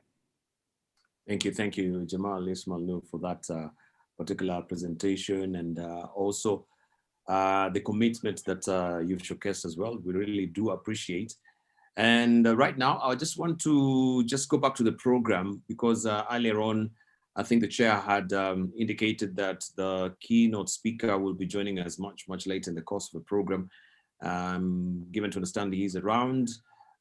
This is not really the CS, but the CAS who will be representing the CS Ministry of Industrialization, Trade and Enterprise Development, Honorable Betty C. Maina. Now we do have Lawrence Karanja, who is the Chief Administration Secretary of the ministry, that is the Ministry of Trade, Industrialization, Trade and Enterprise Development. We just want to give him an opportunity to talk about the challenges and opportunities that they're there so far. And we've had many of them being mentioned here, but from the government perspective, what is the bird's eye view? And if you're there, Lawrence Musumba, I'd love to just hand over the moment to you so that you can actually go full steam ahead and talk to us. You've got a few minutes. Yeah, I'll indicate to you around 8 minutes to just give your presentation. Over to you, Musumba.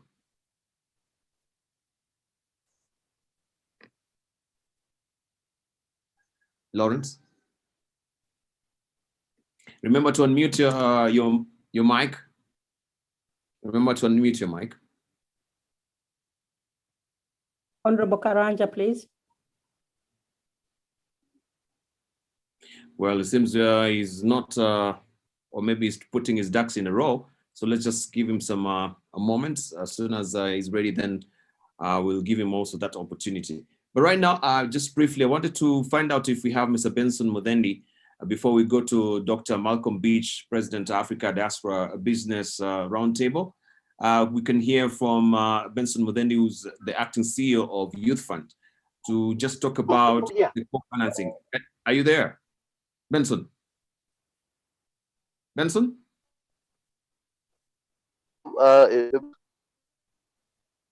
Yes, go ahead, Maurice.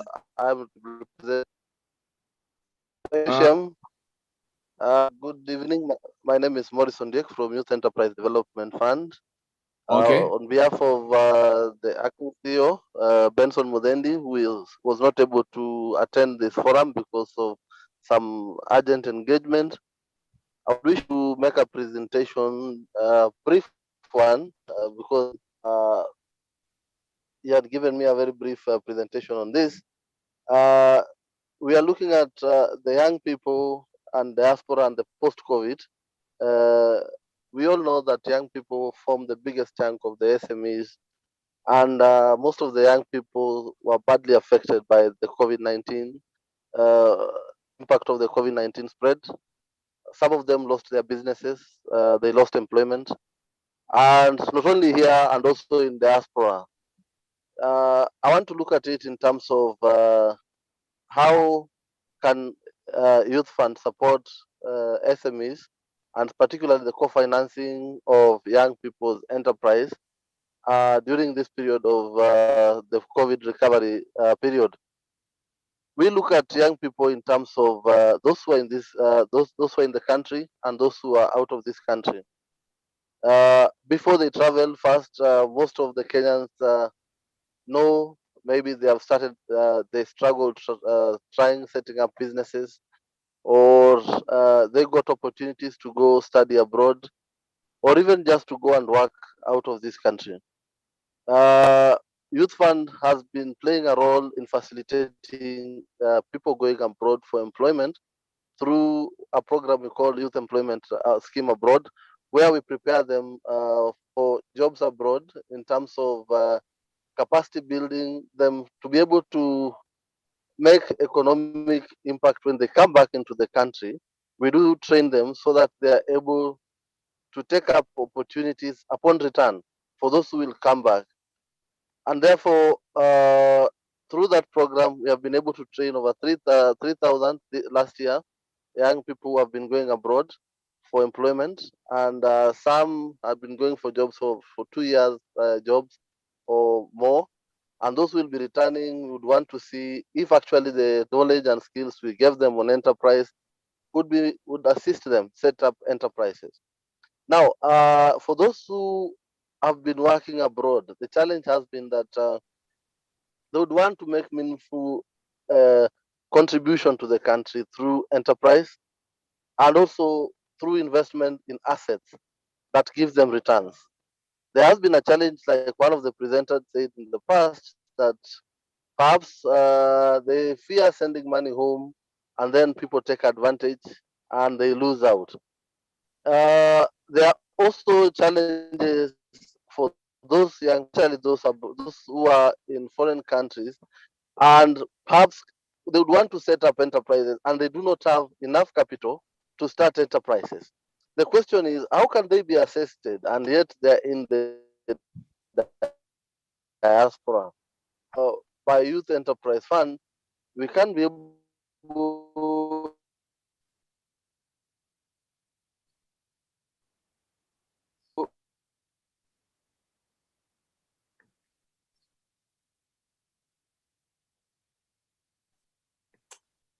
Well, we seem to have lost Maurice on Dick there.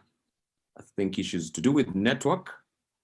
So as soon as maybe he's back, we'll also just give him an opportunity to finish up. Because of interest of time, as I've mentioned, we need to move on swiftly. Dr. Malcolm Beach, President, Africa Diaspora Business Roundtable, kindly take the moment right now. USA diasporas and external investments, some of the challenges and opportunities in the MSME to leverage diasporas and foreign businesses. Malcolm, over to you. Hello, and thank you for allowing me this opportunity to speak to you from America. I'm here in the United States, and my particular background has been involved in chambers of commerce, working with small businesses, and also as a contractor with the United States Department of Commerce and technical assistance for small business. So when we talk about small business, the most important thing to remember is that they are small. And in a marketplace where everything is highly competitive and things are moving very quickly, it's very important to recognize your advantages and your limitations. For that reason, that I'm suggesting that both women-owned business and small business consider working together as a group. Look at more collective kind of economics. For example, if many of you come together and decide that you're going to put all your money in one particular bank, that bank is then encouraged to create programs for small and women-owned businesses.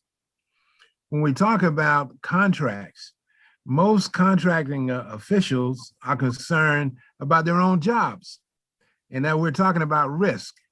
So risk is an issue associated more with small businesses than with larger businesses. So you have to consider what kinds of things that you can show them to make them feel comfortable about giving you a particular tender. And that's collateral and experience, and of course, management technical capability.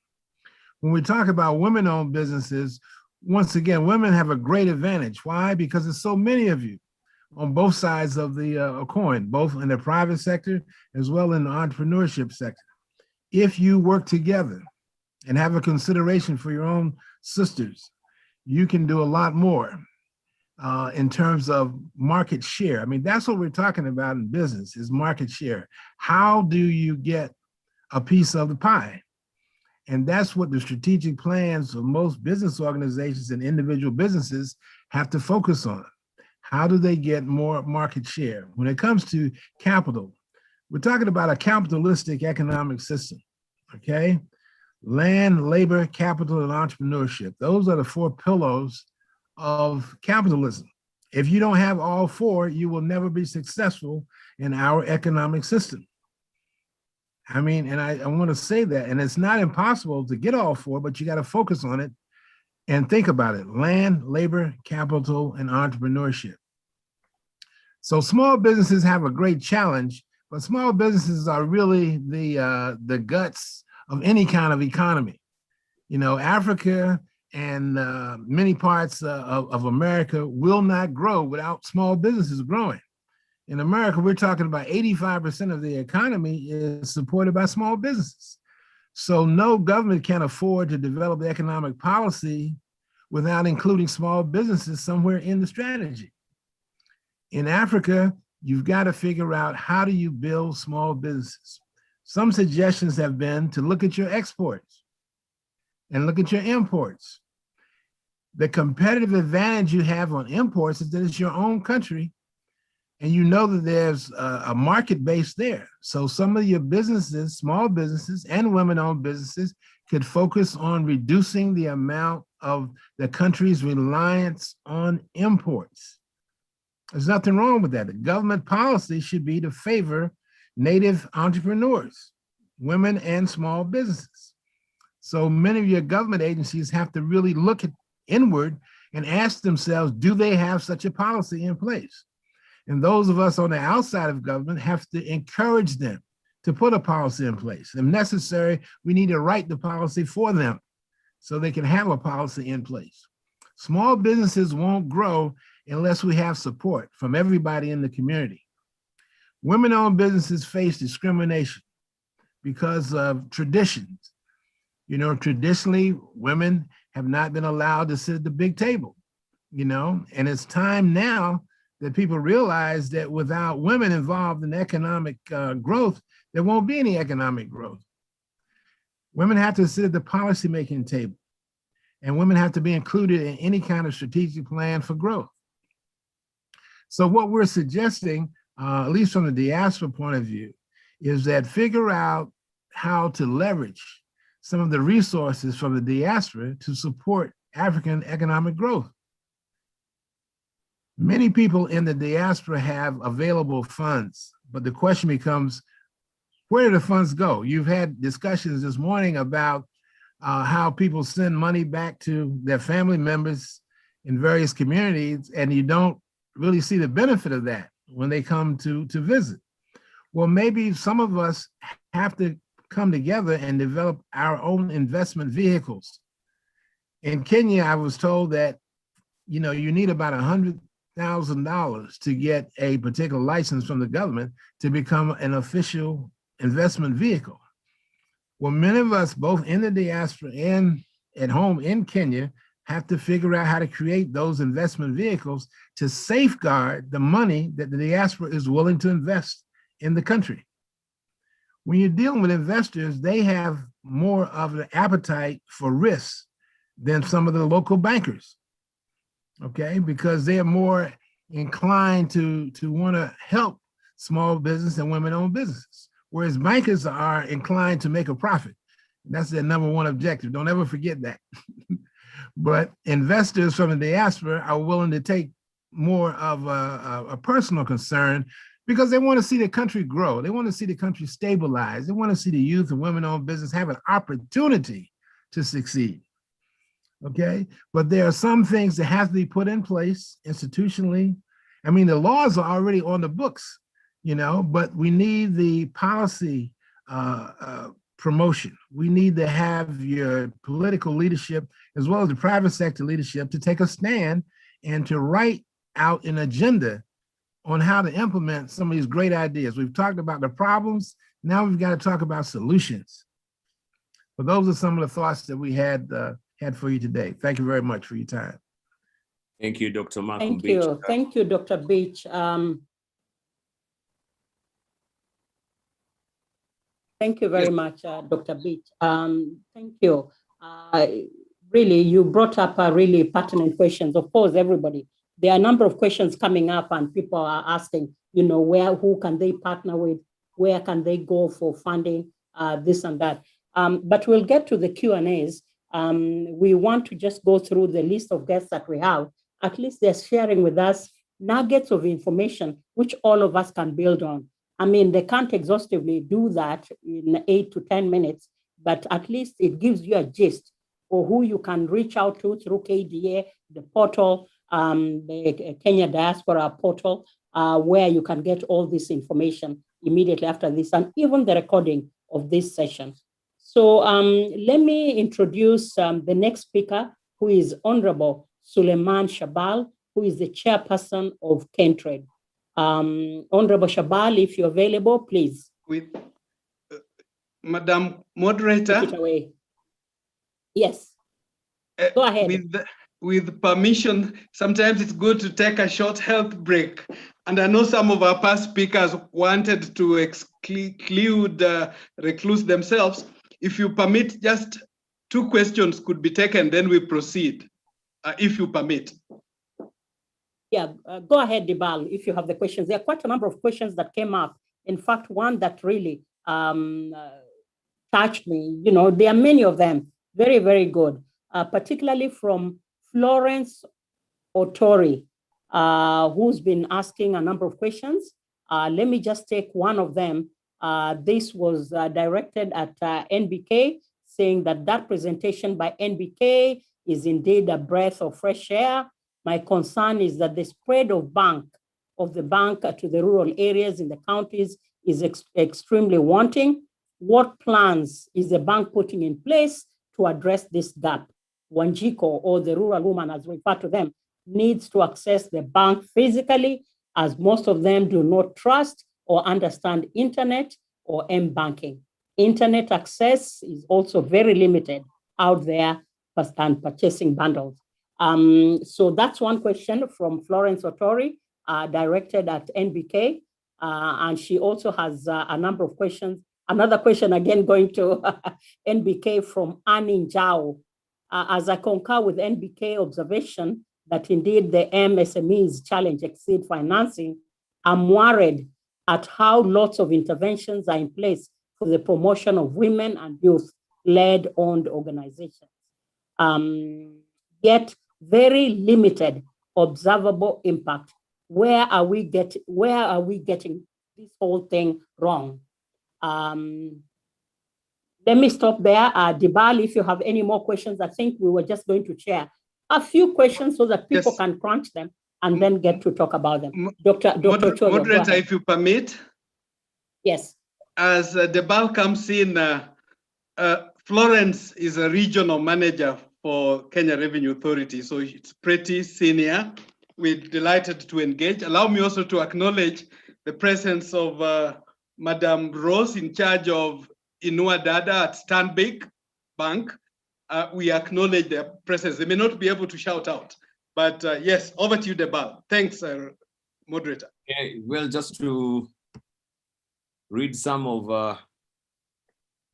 the comments that we do have here. We have Jashri Kunju, she's saying, I hope she's a she, that hello from Bangalore, India. Thank you, Sajudar Ma'am, for inviting me to participate in a topic very close to my heart. As an Indian CA for over 30 years, I've been working on supporting women and youth to scale up, to invest in their capacity building engagement. Happy to be here, just to appreciate some of the guys also who are chiming in as well. We have also Florence Otori asking, what is the continental free trade area putting in place to empower grassroots women in the MSMEs to meet the quarterly standards, secure export quotas and improve efficiency in production, in addition to secured market access? Finally, training on simple money management and skills, financing in packaging and presentation of products. Thank you. Just some of the few that we do have. Maybe we can get a reaction from Alice, first of all, just to respond to what Rosemary was raising from your questions from the chat. Alice, if you're there still, briefly. Alice from NPK. Yes. Thank you for that question. I think what I can say is that in terms of representation, we are represented in the key towns, in the rural areas. However, in areas where we are not represented, we have agents. And I know one of the challenges one of the participants has is they want a physical branch. So our agents actually are our representatives on the ground in those areas where we are not represented. And those customers who are who can access our services on the digital platform. Then we also have internet banking, and we also have our mobile app. So it's would be happy to engage, and we can. I will take up. Maybe they can share their contact, and I'll be able to call them after this call and just see how we can progress this discussion going forward. But please, if you need to get in touch with us, we have agents in actually all the towns now. Right, thank you.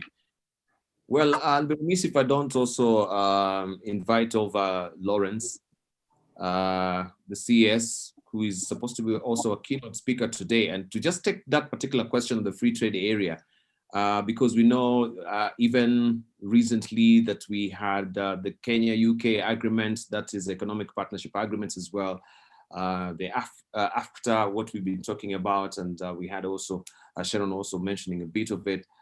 What does that really portend for diaspora?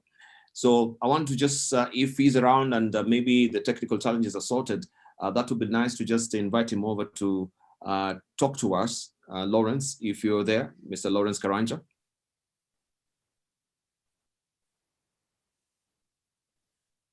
Lawrence, if you're there. Right, I think we'll just continue. Yes, Chair. Please go ahead. I can see Deputy Governor Adelina. I don't know if she's sorted out now, if she can unmute. Otherwise, please proceed.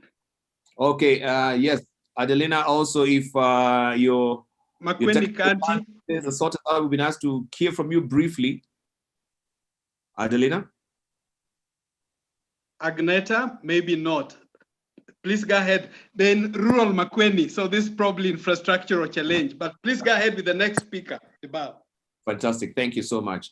All right, let's just move on and hear from Suleiman Shabali if he's here. If he's not, we can also go Suleiman Shabali. Oh, Adelina Moore has come on. Adelina, we can hear you now. Hello, good afternoon. Hello, karibu sana, Deputy Governor. Asante. But I have a problem with the network. I'm in the car traveling, so it's off and on. Oh, okay. We can hear you. Go ahead. It's off and on. Okay. You can hear me. We can hear you perfectly. We just want to hear your brief comments. We give you a three minutes. I have been on and off. I have actually been off and on. So let me see. Now it's stabilized. Yeah, I think now maybe it's Governor needs to stop. I can clearly get you. Maybe Governor needs to stop my first. comments later. Hello? Yeah, I'll give my endelea. I'm saying I'll give my comments later. Okay, fantastic. Once you get a good scope, then you can alert us so that we can give you that opportunity. But in the meantime, Maria Neto, Chairperson, Women in Business Chamber of Commerce, if you're there, kindly also give your presentation. You have 6 minutes. Maybe you go ahead. Maria is in Dubai at the moment with the royal team. Okay. Africa Investment Forum. So just go next. But I thought maybe, the world is flat, as Thomas Friedman will say. So we have Dr. Malcolm Beach here, but nonetheless, if she's not around, we can go full steam ahead and hear from Dr. Kamal Kashigi, founder and CEO Gearbox, to talk about industrialization and the Gearbox experience, prospects and opportunities in SME sector of diaspora and foreign businesses. If you're there, let's just give you this opportunity, Daktari. Kamau Kashigi. Debal? Yes. Yeah, Dr. Kamau Kashigi had just stepped out, and he just left me with a message. Fantastic. This is Engineer Charles Kalomba. Yes. We have a partnership between Juakali and Gearbox, just to address mitigation on the issue of youth employment. We have a program we are running in Gearbox, which is called Young Africa Works, where we are doing fabrication of greenhouses for the youth to go into farming without soiling their hands, and therefore grow commodity that is already on demand.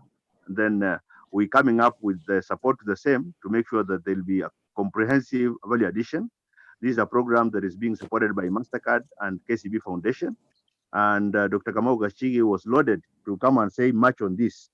And then, of course, going forward again, this partnership has brought Micro and Small Enterprise Authority, where also I'm a director on board, to ensure that a lot should be happening across the country, especially farmers go to farm and they farm commodities that goes to perishability. They perish their goods.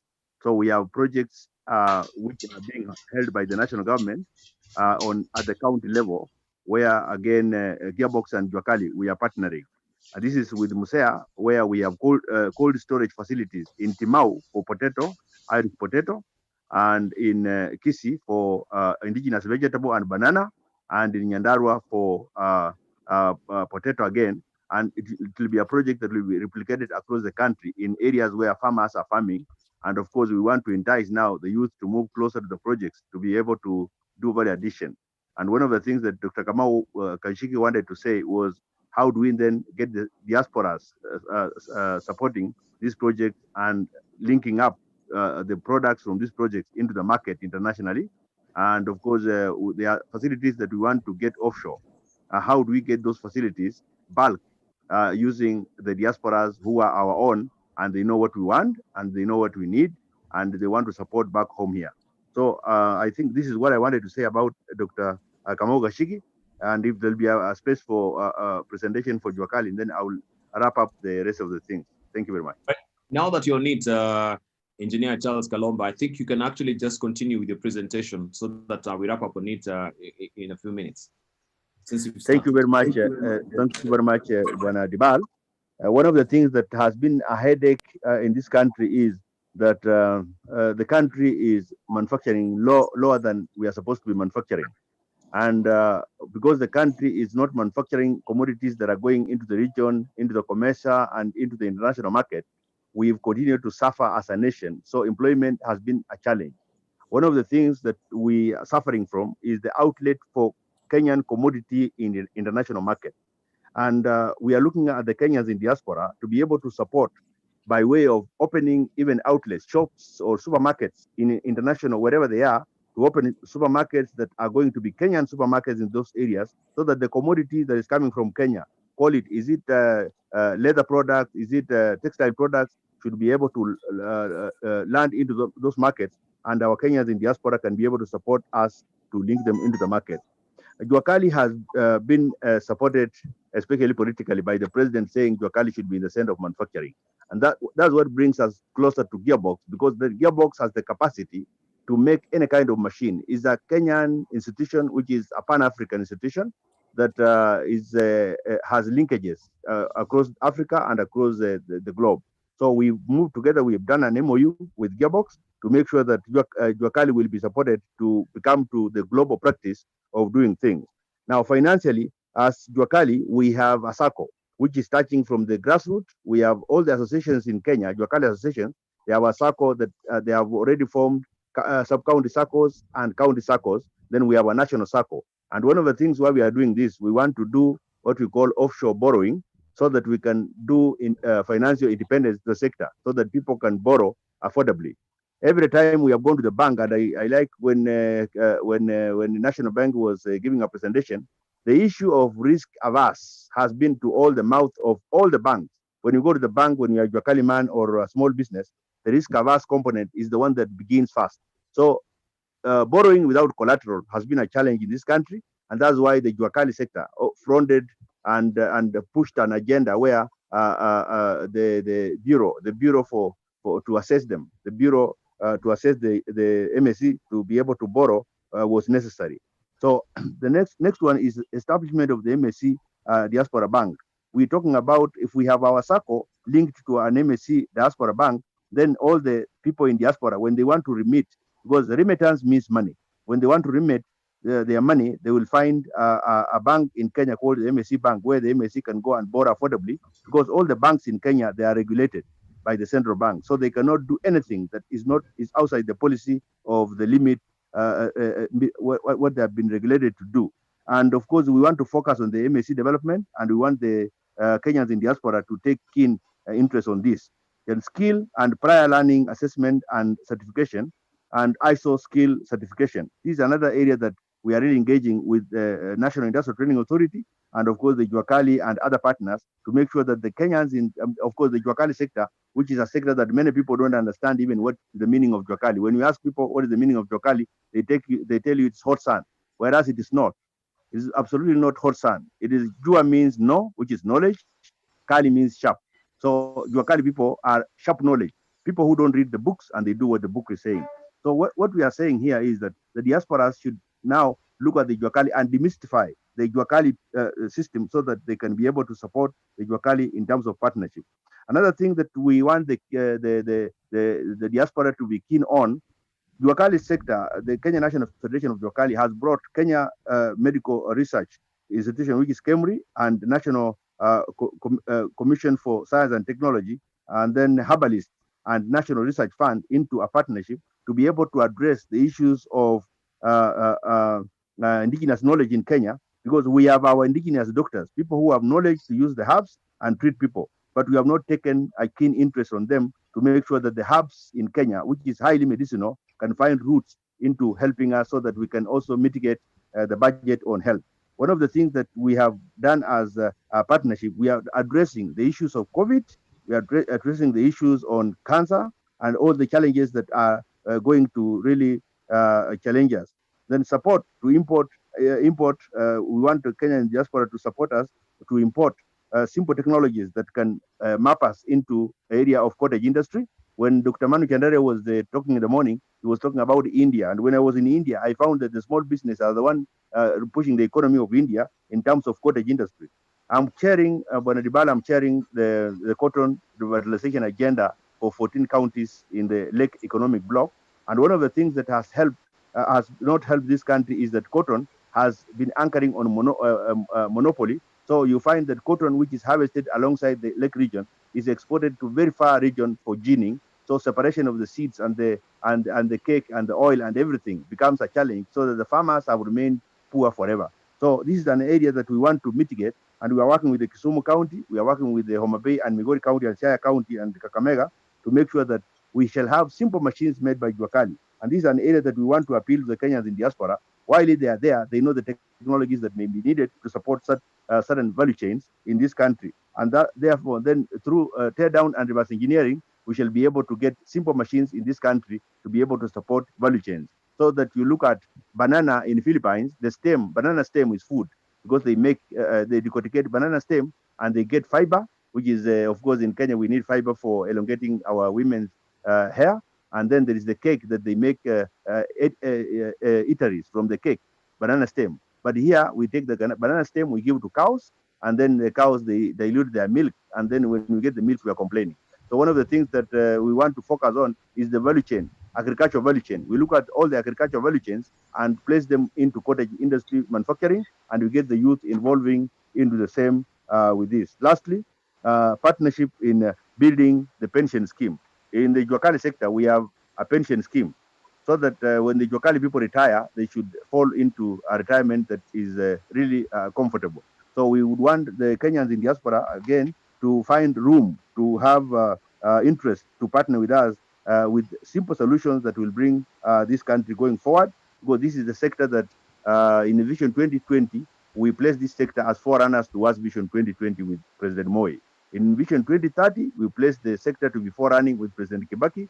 And in the Big Four agenda, this sector was placed in the forerunning, and that's why President Uhuru has said the sector should be in the set of manufacturing. Now, the political goodwill that shall support the word of the president is what is really nagging down, and therefore the financial stability of the country, again, is the one that is bogging us down. So the diasporans should take note of this and have a keen interest to see that we consolidate their remittances together and make sure that we bond the jua kali sector as a project and be able to facilitate many issues in the jua kali sector and have this country grow. Thank you very much, Bonadibal. I think I've finished even before you open your mouth. Thank you. Very much. Yeah, and our sentiments, they've been duly noted, silent points noted down as well. And I want now to give an opportunity to Rachel Mwakazi. I'll not attempt to mention or even pronounce that particular name. Maybe she'll just help us with it. It can't really trip off my tongue easily, right? And she's a project director of Mango Development from Norway. You got 6 minutes, Rachel Mwakazi, if you can hear me. Thank you, Debal, and thank you, everybody. As Debal has said, I'm logging on from Norway. This is where I'm based. My home county is Taita Taveta.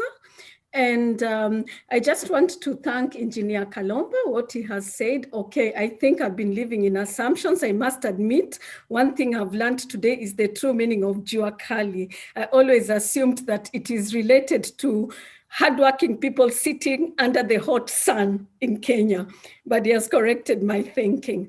Anyway, I'd also like to say there are a lot of assumptions when it comes to diaspora matters, because like today we are discussing about leveraging diaspora remittances in different sectors, maybe in Kenya. But do we know the mind of the diaspora? And I won't be speaking here saying that I know their mind, although I'm from the diaspora. I've lived here in Germany 22 years and in Norway about 7 years. So it's almost 30 years. Nevertheless, I'm very active on the ground in Taita Taveta with various projects. Especially, I like empowering women and youth, but the community at large. I know that earlier on, we have somebody from Taita Taveta who I hope will be speaking after me. It's a testimony from the ground, because I think if diasporans can connect, especially to the rural communities, it is much more effective, even when they communicate directly, but move with their families or the people they remit to the next level. Because a lot of us here, what we think about maybe at this age is about our pension in future, our retirement homes. And most of the time people are saying you know, I have been remitting, I've been supporting family, but now when I retire, when I go back there, I will be old. Where will I start from? If it is the house which I depended they will build, it was not built or something. But you know, we have to be more solution oriented now. We can't dwell on the notion that when diaspora send remittances back, the people they send to are just using the money or misusing the money, or also legitimately paying for things which they need: food, education, health. We have to have these partnerships. And I am a hands-on person, so I don't speak on things which I haven't done. If it is partnering with people to import things to Europe, I have done that many years. I had a Kenyan shop in Cologne for over 14 years. I had a tea shop where I sold tea from Africa for a long time. So I am a Wanjiko per se, even in abroad, or I'm a Mamamboga or whatever. Yeah, that is before I shifted to research and academics. But when my children were young, I was actually working just like anybody else who is struggling to make ends meet. Because in as much as we remit collectively as diasporans quite a substantial amount of money, the figures have been mentioned already, and it is huge. We have to remember that these are people who have also really not well-paying jobs, sometimes in abroad, but they're just tying their belts so that they can see that their families are benefiting. So we need to remember that even diasporans, they suffer a lot. I think there is, Mrs. Dimanche mentioned a very key point. There are diasporans who actually commit suicide after money they have saved and it has landed in Kenya and it has been maybe used, or sometimes even it is a loan they have taken here and they have to pay back. It is painful. So we need to remember that as we try to say that this money can be channeled to this and this and this, we need to bring more people from the diaspora on board. These discussions, they need to be led from people who are the remitters. Yeah, so that they can tell people, so that they can partner in the right way. Like now we'll miss the mark when we think that we will develop products and the diaspora will be there to help. Yeah, they want to be at the discussion table. from my part of my research, the preliminary studies, I know that a lot of people in the diaspora that I've spoken to or who have filled my recent questionnaire where I'm asking a question whether diaspora remittances are a sleeping pill or actually a development catalog. And a lot of them say they really are interested in rural areas and in products which are close to their hearts, like agriculture, education, and health, because actually health and education are some of the areas which they have been paying into to support their family. So products in those areas can be something which diaspora really want to participate in, and manufacturing.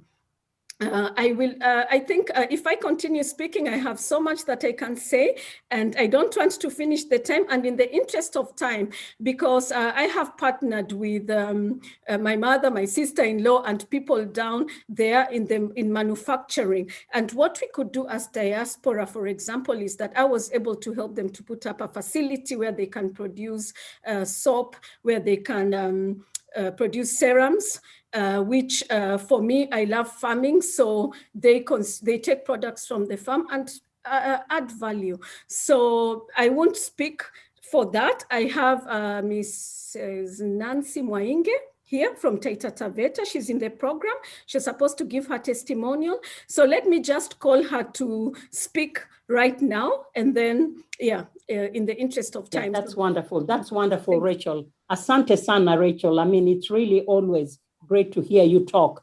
And also you as Wanjiko in Norway, connecting with another Wanjiko from Taita Taveta. You know, it's always a pleasure to work with you, hear you talk, because you give real experiences. Hata mimi leo nimejifunza kutoka kwa Bwana Kalomba, the real meaning of jua kali. In my mind, I was thinking, kuna ile street moja pale Jogoo Road, wale jamaa ambao wanagonga gonga chuma na nini.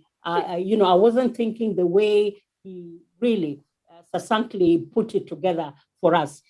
Also, while I have the parole, as the French would put it, is I want to encourage our guests who've been here for a while, waiting, listening. Some of them have not had a chance to speak, but they also have some questions that they would like to share, or some little anecdotes, or their email addresses that we can exchange, because one of the things we cannot exhaustively talk about this topic.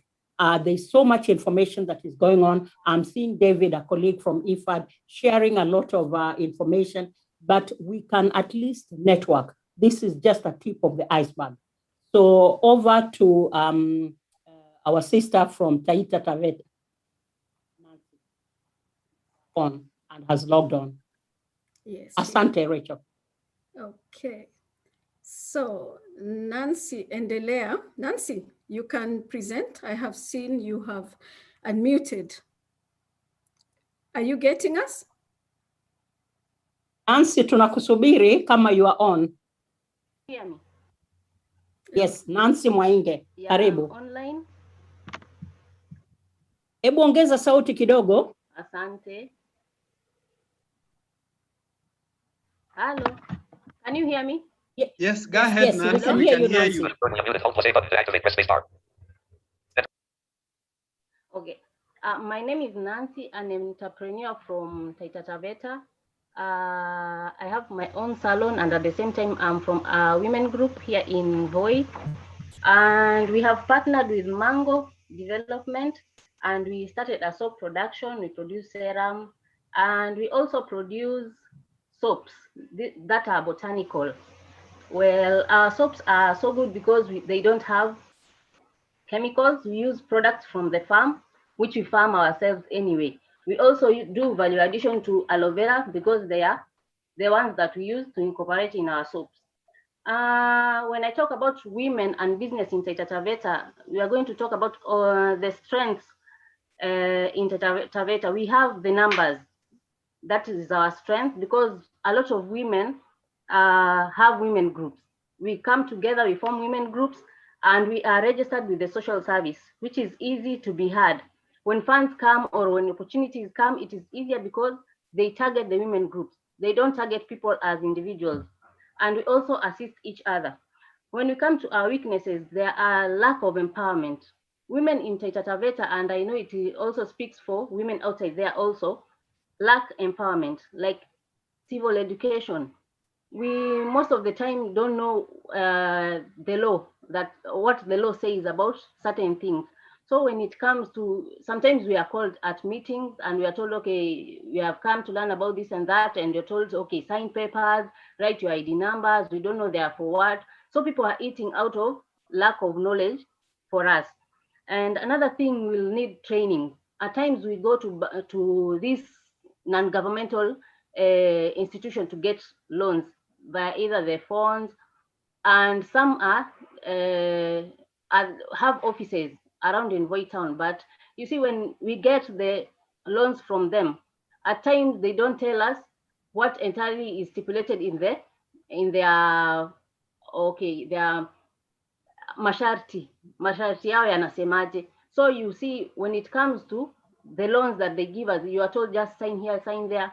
So in the end, and at the end of the road, you will get that when you are unable to pay these loans, they come, they pick your stuff from the home, which is demoralizing, because you want to do something, and the loans they give you, they are short-term loans. They can give you like 5,000 or 10,000, which is not enough to start a business.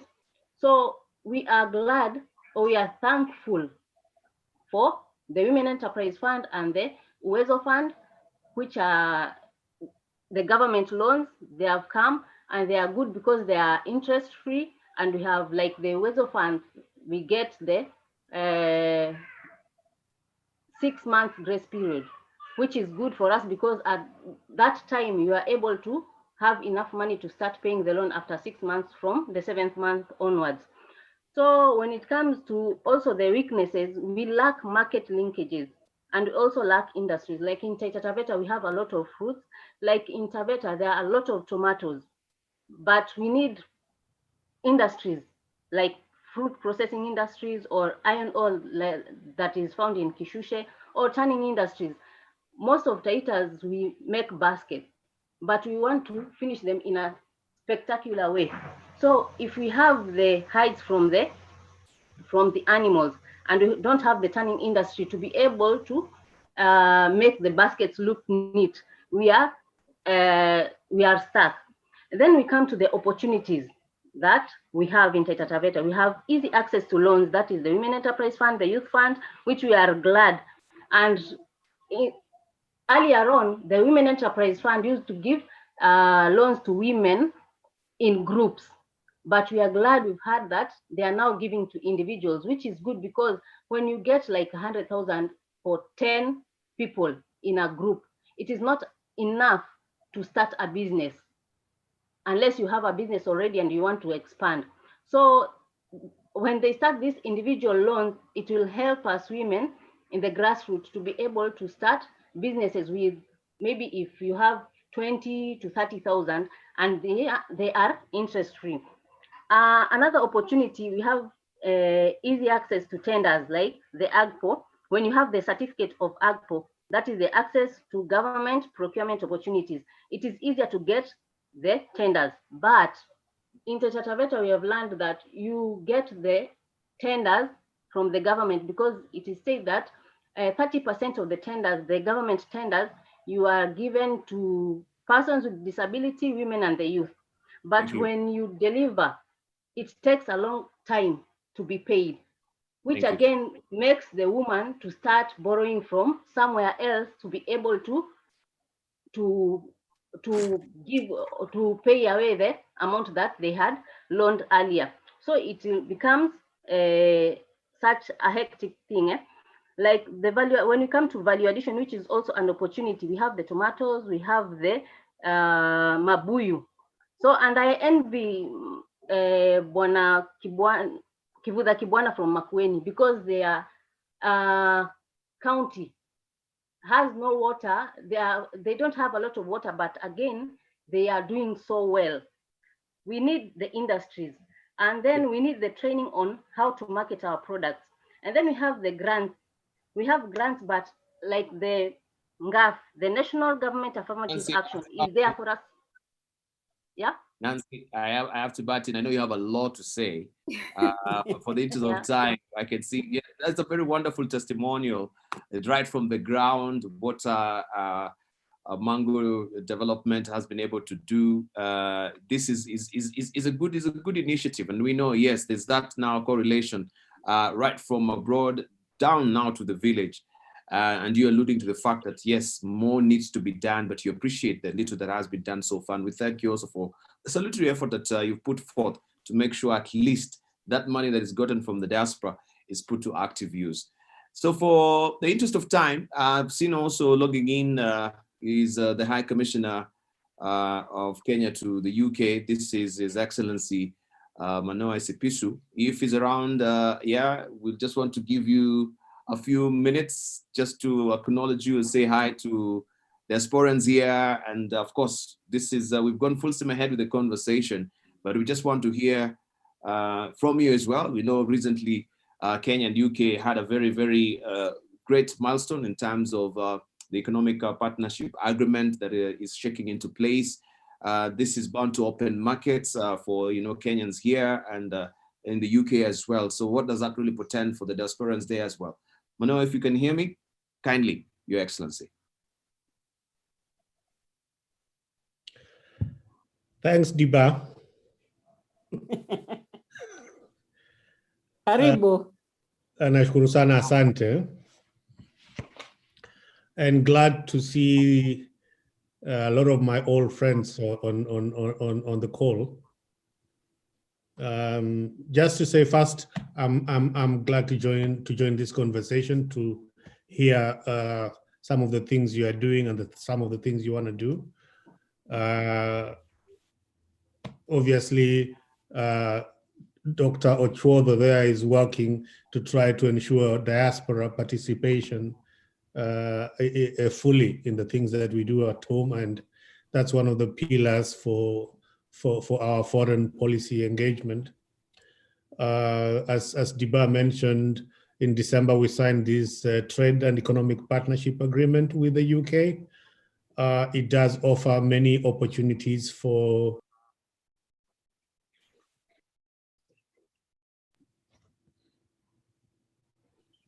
it always happens on Zoom calls. You start talking and you're just talking to yourself because you're muted. So first of all, to recognize old friends and colleagues on the call, as well as the people that are engaged in promoting business around the world with our country. I was saying, as you are aware, we signed this trade agreement, Kenya and the UK, in December. Firstly, to secure our market access here for the products that we already export to the UK, but secondly, to do two more things to ensure we can get new exports here. So things we have not been looking at specifically in detail, like textiles, like honey, like nuts. Those are things that I think there's a lot of interest from Kenya, and we look forward to working with you in business to ensure that we get the full value of the agreement and of the partnership between Kenya and the UK. In the last 3 years, actually, well, in the last year, the year that is COVID affected, Kenya's exports to the UK have been actually at their highest total, meaning that during the COVID crisis, Kenya has been able to export even more to the UK. And I think we have the opportunity to build on these exports and to make our special partnership with this country really count. So thanks for getting me on the call, Shem. I thank you for that. And Diba for giving me an opportunity to speak. Thank you. And good afternoon. Thank you, Excellency. Really do appreciate those sentiments from you. And even, yes, joining in at the beginning of it, where we're just about to end it. Yeah, Chair? Just to thank Balozi, I can't thank him enough, but I will side chat Welcome. Good to see you, Balozi. It's very refreshing. Keep up the good work. We are together. Thank you. Asante nashukuru. Thank you very much. We want to hear now from Ms. Sujata Kotamraju, who is the National Secretary General Hindu Council. So we want to see the multicultural aspect of it, of women empowerment, entrepreneurship, and philanthropy. How do they really shake into place in the whole scenario of our discussion today? And I want to give you this particular moment. Sujata, thank you for being amazingly patient. I've seen you right from the word go, but until now, you're still there with us. So I want to thank you for your amazingly patience that you've showcased so far. Let's hear from you. Sujata, over to you.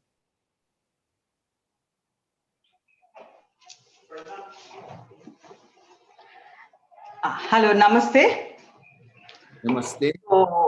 And good afternoon. I want to share this video, my presentation.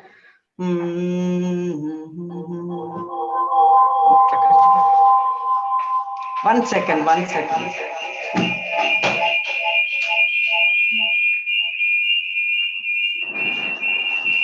So you can mute our mic so that we don't get those feedbacks. It will be nice.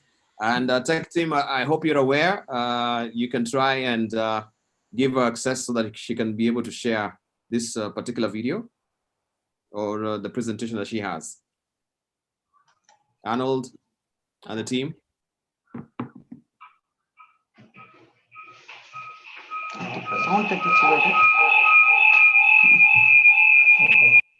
For the rest of us, if you could mute our mics, that would be good as well, beginning with me.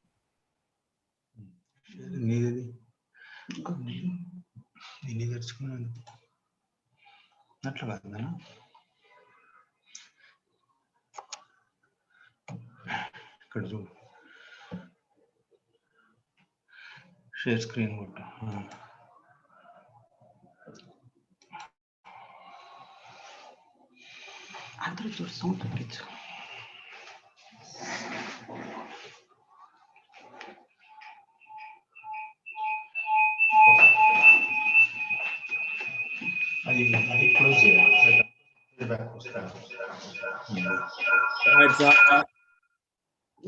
One second. Sujata, if maybe I could wait you to fix up the presentation because of interest of time, we can be hearing from Professor Turup Losange. I hope I'm pronouncing right. The Yes. Professor will be in our next webinar on 31st March. But Paul has been carrying his hand for a while. Maybe he has a burning issue, if you allow. Okay. Over to you. Paul, you can unmute. You've been carrying your hand for a while. You have something to say? Otherwise, we can wrap up, open for discussions. I think Sujata is the final speaker, or is there somebody else? There Sujata goes. Fantastic. Yeah. Okay, so there is the presentation. Sujata, you can continue. Remember to unmute.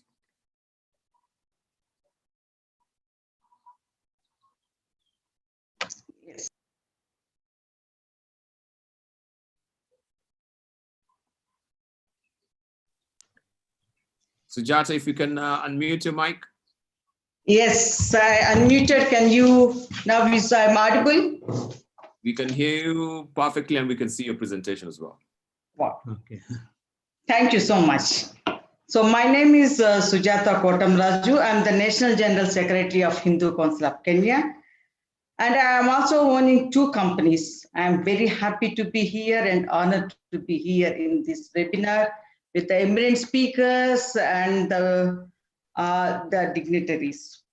So today mine is the Diaspora Empowers the Local Artisans B2C model, business to the consumer.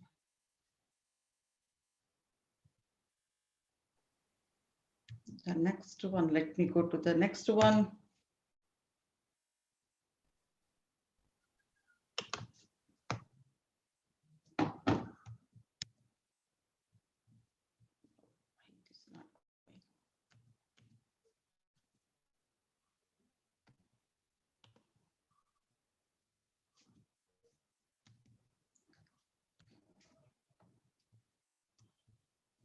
So the diaspora empowers these local artisans, B2C model, business to the consumer.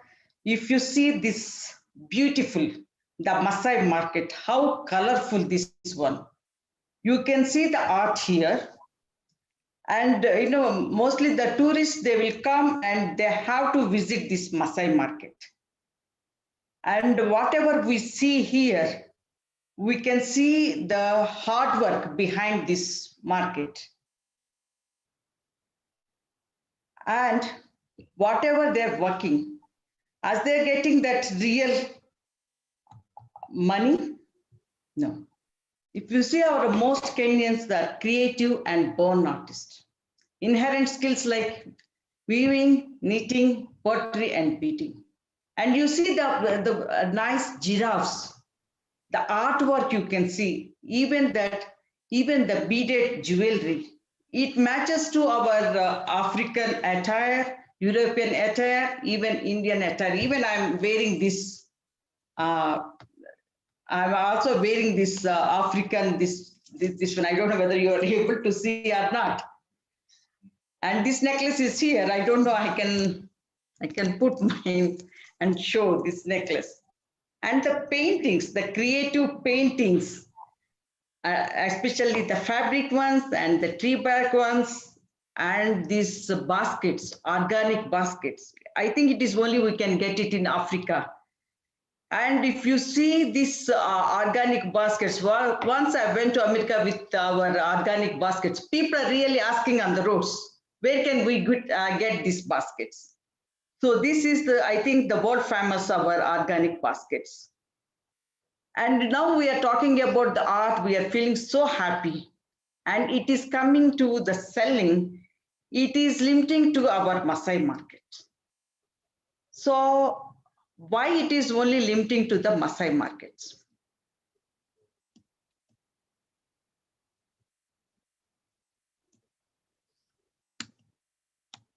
I think, I don't know, these ones. It's hanging. Yes, but just 1 second, I'll do this.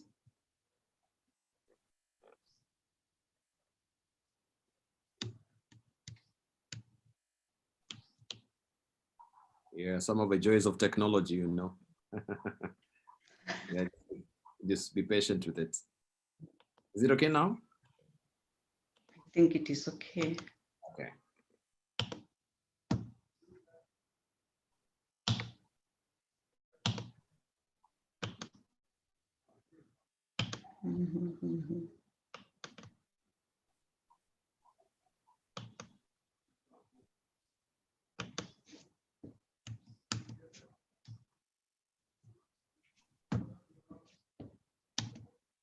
Yes, now we'll talk about the challenges.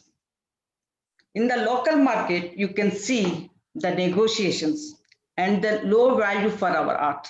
Even you can see here for 100 shillings, we are negotiating. And the contrary, if you see this one in other continents, the inflated fixed price, we cannot even negotiate there. The inflation, why the inflation? Why there's the supply chain? This one, we know how to fix these challenges. It is the only thing we can empower the artisans. How can the artisans get proper value for their products? First, we have to reduce the length of the supply chain, a unified user-friendly platform to showcase their products. A digital SOCO, we have to introduce this digital SOCO. They should know how to create their own app or the website. And the financial help. Any business, the financial help is important. It is the backbone for the business. If they get the financial help, they should know when they have to pay back the time. They should decide the payback time. Digital payment platform, training to use the technology to sell their products. These two, digital payment platform and training to the use technology to sell their products, our Kenyans, they are used to M-Pesa. To teach these two, I don't think so it is difficult. They learn it very fast. Now you see this supply chain. The artisans are in the middle. Then they are going to the agent and the commissioner. Then the shipping mode and the shipping cost. It is always the shipping cost is very high. And receiving this one and the landing, and then it is the customer. If you see the, no, I made the chain, it is the minimum one. We cannot go like minimum, the maximum we can go to, the minimum one is this one. So artisans to customer, it is that every section, if you say at least 5 to 10%, if they are adding the money, so if it's going to the customer, the money it is maybe 10 times or 20 times. So now how to cut down this chain? This reduce the supply chain is if the artisans know the digital SOCO, how to upload their products there, they can decide there here itself the value for the product, how much we are going to sell, and reasonable shipping. Here it is the only the shipping they are spending the money, and the e-payment and all the benefits are going to the artisans. So it is only the way the money is spending is the shipping. The second one, this is the financial help. Provide the financial help to the artisans for their creativity. Financial institutions like IFC, KWFT can give them the loan against the guaranteed order. Create the diaspora fund as the initial investment, reasonable payback time. And the next one is the training. The training is very important for them to use of the technology to showcase their creations, the website, how to create their own website and the apps. Receive and organize the orders. They receive, people they see on the website and the apps, they book the orders. So they should know how to receive that one and organize the orders. And digital payment platforms, e-wallet and net banking. As I said before, our Kenyans are used to M-Pesa. So even they have learned this one is very fast. Now, how the government is going to help them? Because of the time I did very fast, the tax rates, the lower penalty, because in the beginning, maybe if they make a mistake, we cannot say ignorance is the bliss. Still, the government will pay the lower penalties, and the program simplified the return filling on this one. They benefit through the targeted tax education programs and capacity building programs to the various SMME groups. And this government is the taxation online business, digital service, where they pay the advance and able to credit. And the second point is the lower the tax on TOT with the lower penalties, also sector-based. All these things, this carrier will give the free tax education for the SMEs. And now the important thing, how can this diaspora can help? We are telling them that, this create your own app, website. So we have to training, upload the products into the categories, and they create the diaspora fund as the initial investment for the raw material to encourage the artisans.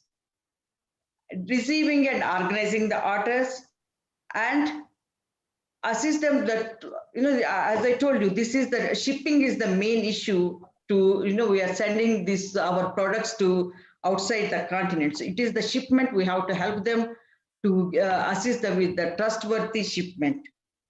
And everything it is there, but they should know how to, the information is the knowledge. So we have to inform that, you get that free training with the KRA, and some our like religious organizations, we give them the free training in the technology. So they should get all this information. So this is our diaspora. They can help them with do this type of business, B2C business. And thank you so much. I think I finished within my timeline. Thank you, Sujata. I really appreciate that presentation. And yes, I know all of us, we've looked keenly onto it, picked up also some of the salient points there. And I'm looking at the time, it's not really with us. It's really flying. So we want just to make sure that we wrap it up, because also you've been amazingly patient, and I want to thank you so much. At this particular point, I would like to, before I welcome Dr. Shem Ochuodo, we've had all these deliberations, we've taken note of all the things that I've said. We've not been have a chance to really ask questions, but I just want to pick one particular sentiment from our chat here, where we have Anne Mungai. She's tuning in from New York, and she's saying that I have a children's home and I would like to partner, she's asking, with someone who can teach these teenagers trade skills that will help them start business to help themselves. She says you can contact her, and she's given her address there. If you can just head over to the chat there. She's saying she has a children's home. She has a children's home, I should say, and she would like to partner with someone who can teach these teenagers trade skills that will help them start business to help themselves. I think that's a very noble request. So if you're there and you know you can actually share your expertise, your knowledge with these teenagers, that will be a very good gesture and a salutary effort that you'll have put forward in changing someone's life. So I want to thank you so much, but I would love, before I hand over to Rosemary to wrap up and hand over to the chairman, just to note, as we had also Dr. Malcolm Beach saying that women have to sit at the policy making table. It's important. You can remember what Elizabeth once said, that if you're not sitting at the table, maybe, yeah, you're on the menu. So you don't want to be on the menu, right? So it's important that we also participate actively in the policy makings as well. And some of these deliberations, they can be taken and yes, recommendations made and presented to the necessary authorities to make sure that they are steamrolled as well. So I want to hand over back to Rosemary just to continue the program as we're wrapping up, and also appreciate the Secretariat as well. Thank you so much, Dibal. Really, first is to thank you as my co-moderator, and the guests. I can't remember the first person who spoke, but it's been a long session. The point I'm trying to make is that there's been a lot of nuggets of information that we picked up today. And really, let's take advantage of this networking. I'm glad you read out the comment from Anne, who is in New York. And at the same time, as I conclude, is to thank each one of you, each guest that spoke here.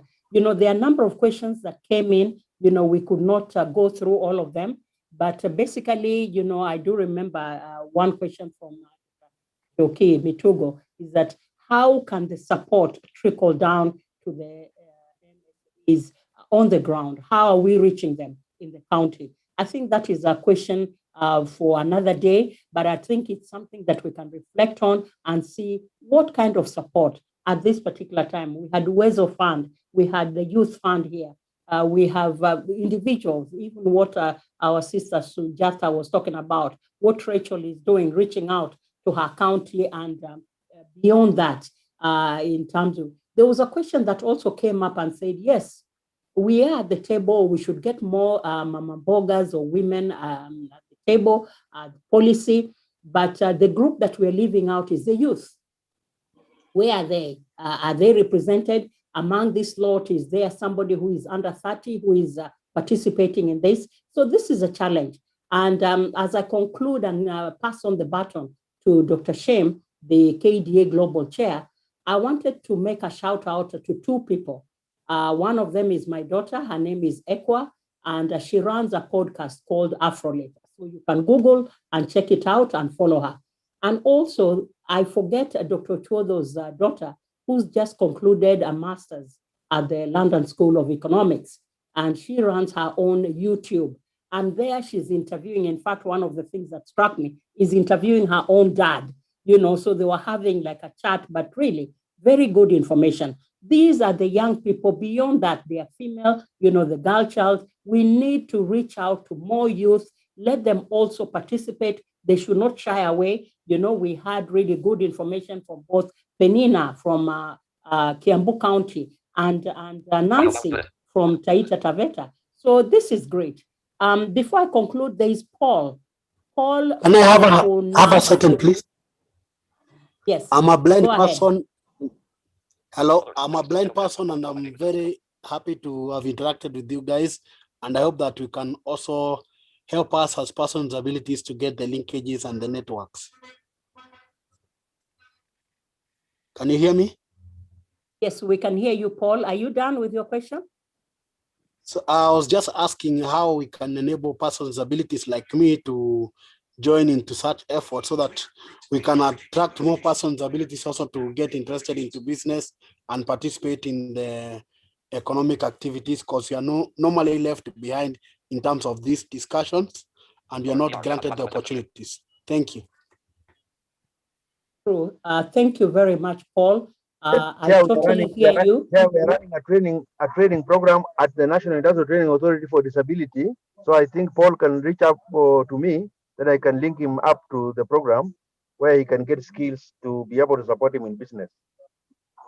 There you go, from Engineer Kalomba of Juakali Federation. And also, other than Engineer Kalomba, who is also part of the organizing committee for this webinar today and the following one on the 31st of March, please remember to tune in. We'll share the link as time draws closer. But really, you can also go to the Kenya Diaspora Alliance, the portal. There is a lot of information there. Somebody can access it for you if you're blind. But really, we do not forget our brothers and sisters who are living with disabilities. And for me, who's based in the US, you can see that everything, even for the people with disabilities, everything is made in such a way that they are also fully, we can tap into their potential. So thank you very much, Paul. I know your hand has been up for a while. We were even wondering, what it was all about, but really, this is really very, very welcome. We appreciate you, and I hope you can reach out to Engineer Kalomba and get more information.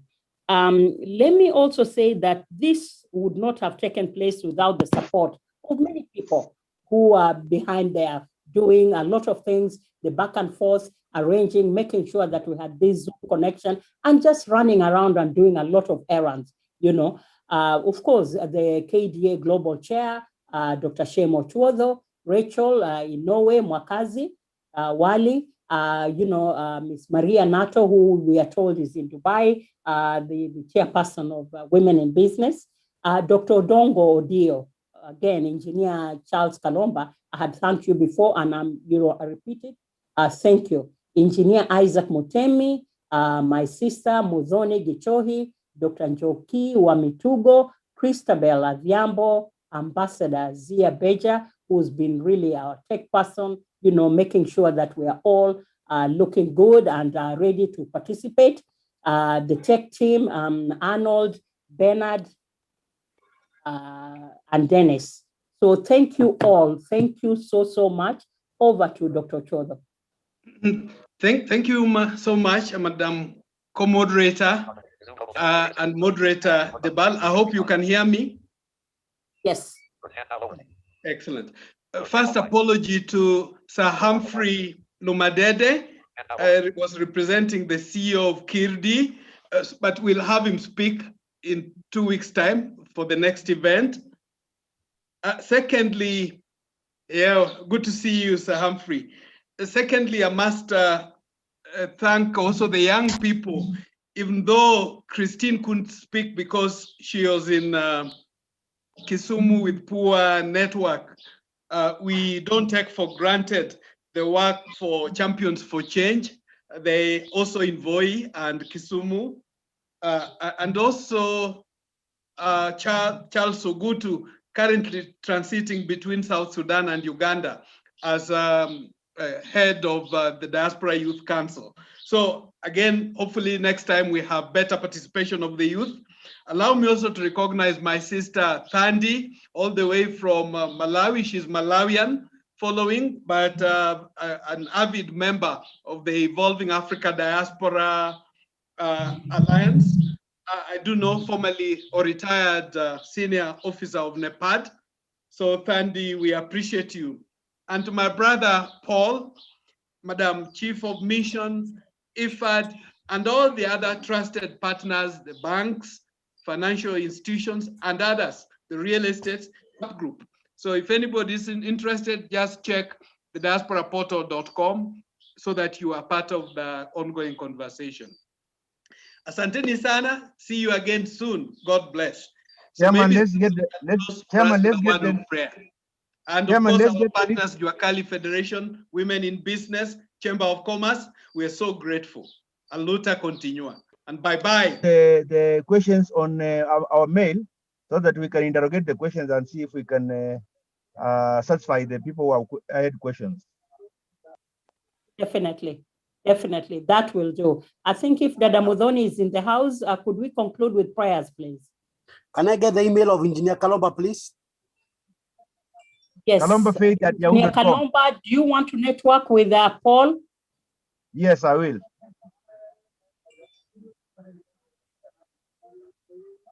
Damudhoni? Let's pray. Everlasting Father, we thank you for the successful webinar deliberations that we have had. We thank you for the plans being implemented in respective areas for sustainable support for women and youth. We also pray for guidance, direction, for enhanced women and youth economic growth, and also for support. We ask that the women and the youth businesses will get political goodwill. We pray for the insightful recommendations, and also pray that all the recommendations will be studied and accorded the status they require. We pray all the people that are represented here, and we pray that they are also going to put whatever we have been given through deliberations into practice so that we can be able to experience and also achieve whatever plans we have for the SMEs. Father, we bless your name and we pray that you are going to guide us and we are going to work with us, and we are going to experience your directions in every aspect of our lives. Father, we thank you and you bless your name through Jesus Christ, our Lord and Savior. Amen. Amen. Amen. As we leave, colleagues, just remember our chief guest has been trying with our technical people to connect from Mombasa, technology challenge, but a good reason to make sure we have him at the next event. The same to Governor Makweni. Thank you and bye-bye. God bless. Bye-bye. Thank you very much. Bye. Thank you. Paul, my email address is kalombafaith@yahoo.com. Just spell it for me.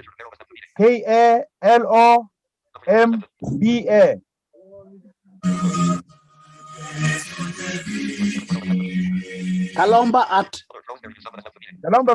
Kalomba Faith, Imani. One word. Faith, F-A-I-T-H. F-A-I-T-H. Okay. KALOMBA faith at yahoo.com. And my number is 0721. 0721. 76. Yeah. 76. Yes. 90. Yes. 30. 7690. 30. Let me try and before you go, let me just call you right away. Thank you very much. 0721. Repeat again. 76 9030. Let me call you right away. Yes, yes. 0721 769030. And Paul, what's your number, please? 0722 0722 23 23 18 18 15. Yes. Thank you so much. We'll be in Dr. touch. Chandaria, bye-bye. Dr. Chandaria. Thank you. Dr. Chandaria, bye-bye. Bye, thank you. Hello? Paul, Thank you very Dr. much. Shema. Yeah. Daktari, this is Engineer Kalomba. Thank you, thank you. Thank you, Chairman. Be blessed. Thank you. Regards to family. I will, thank you. Thank you very much. I'll call you. Bye. I'll call you. Answer call, answer call, answer call button. All right. Answer call button, answer call, answer call, up top of screen, answer call button.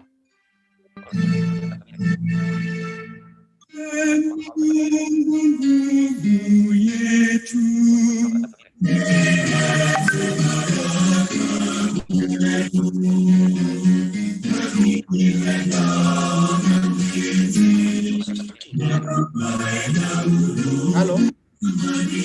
Yes, yes. Zaidi na Kalomba.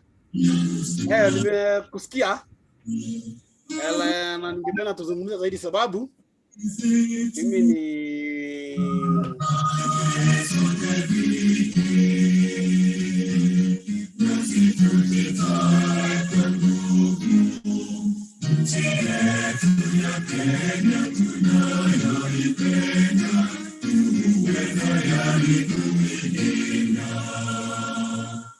Tujenge taifa letu. Thank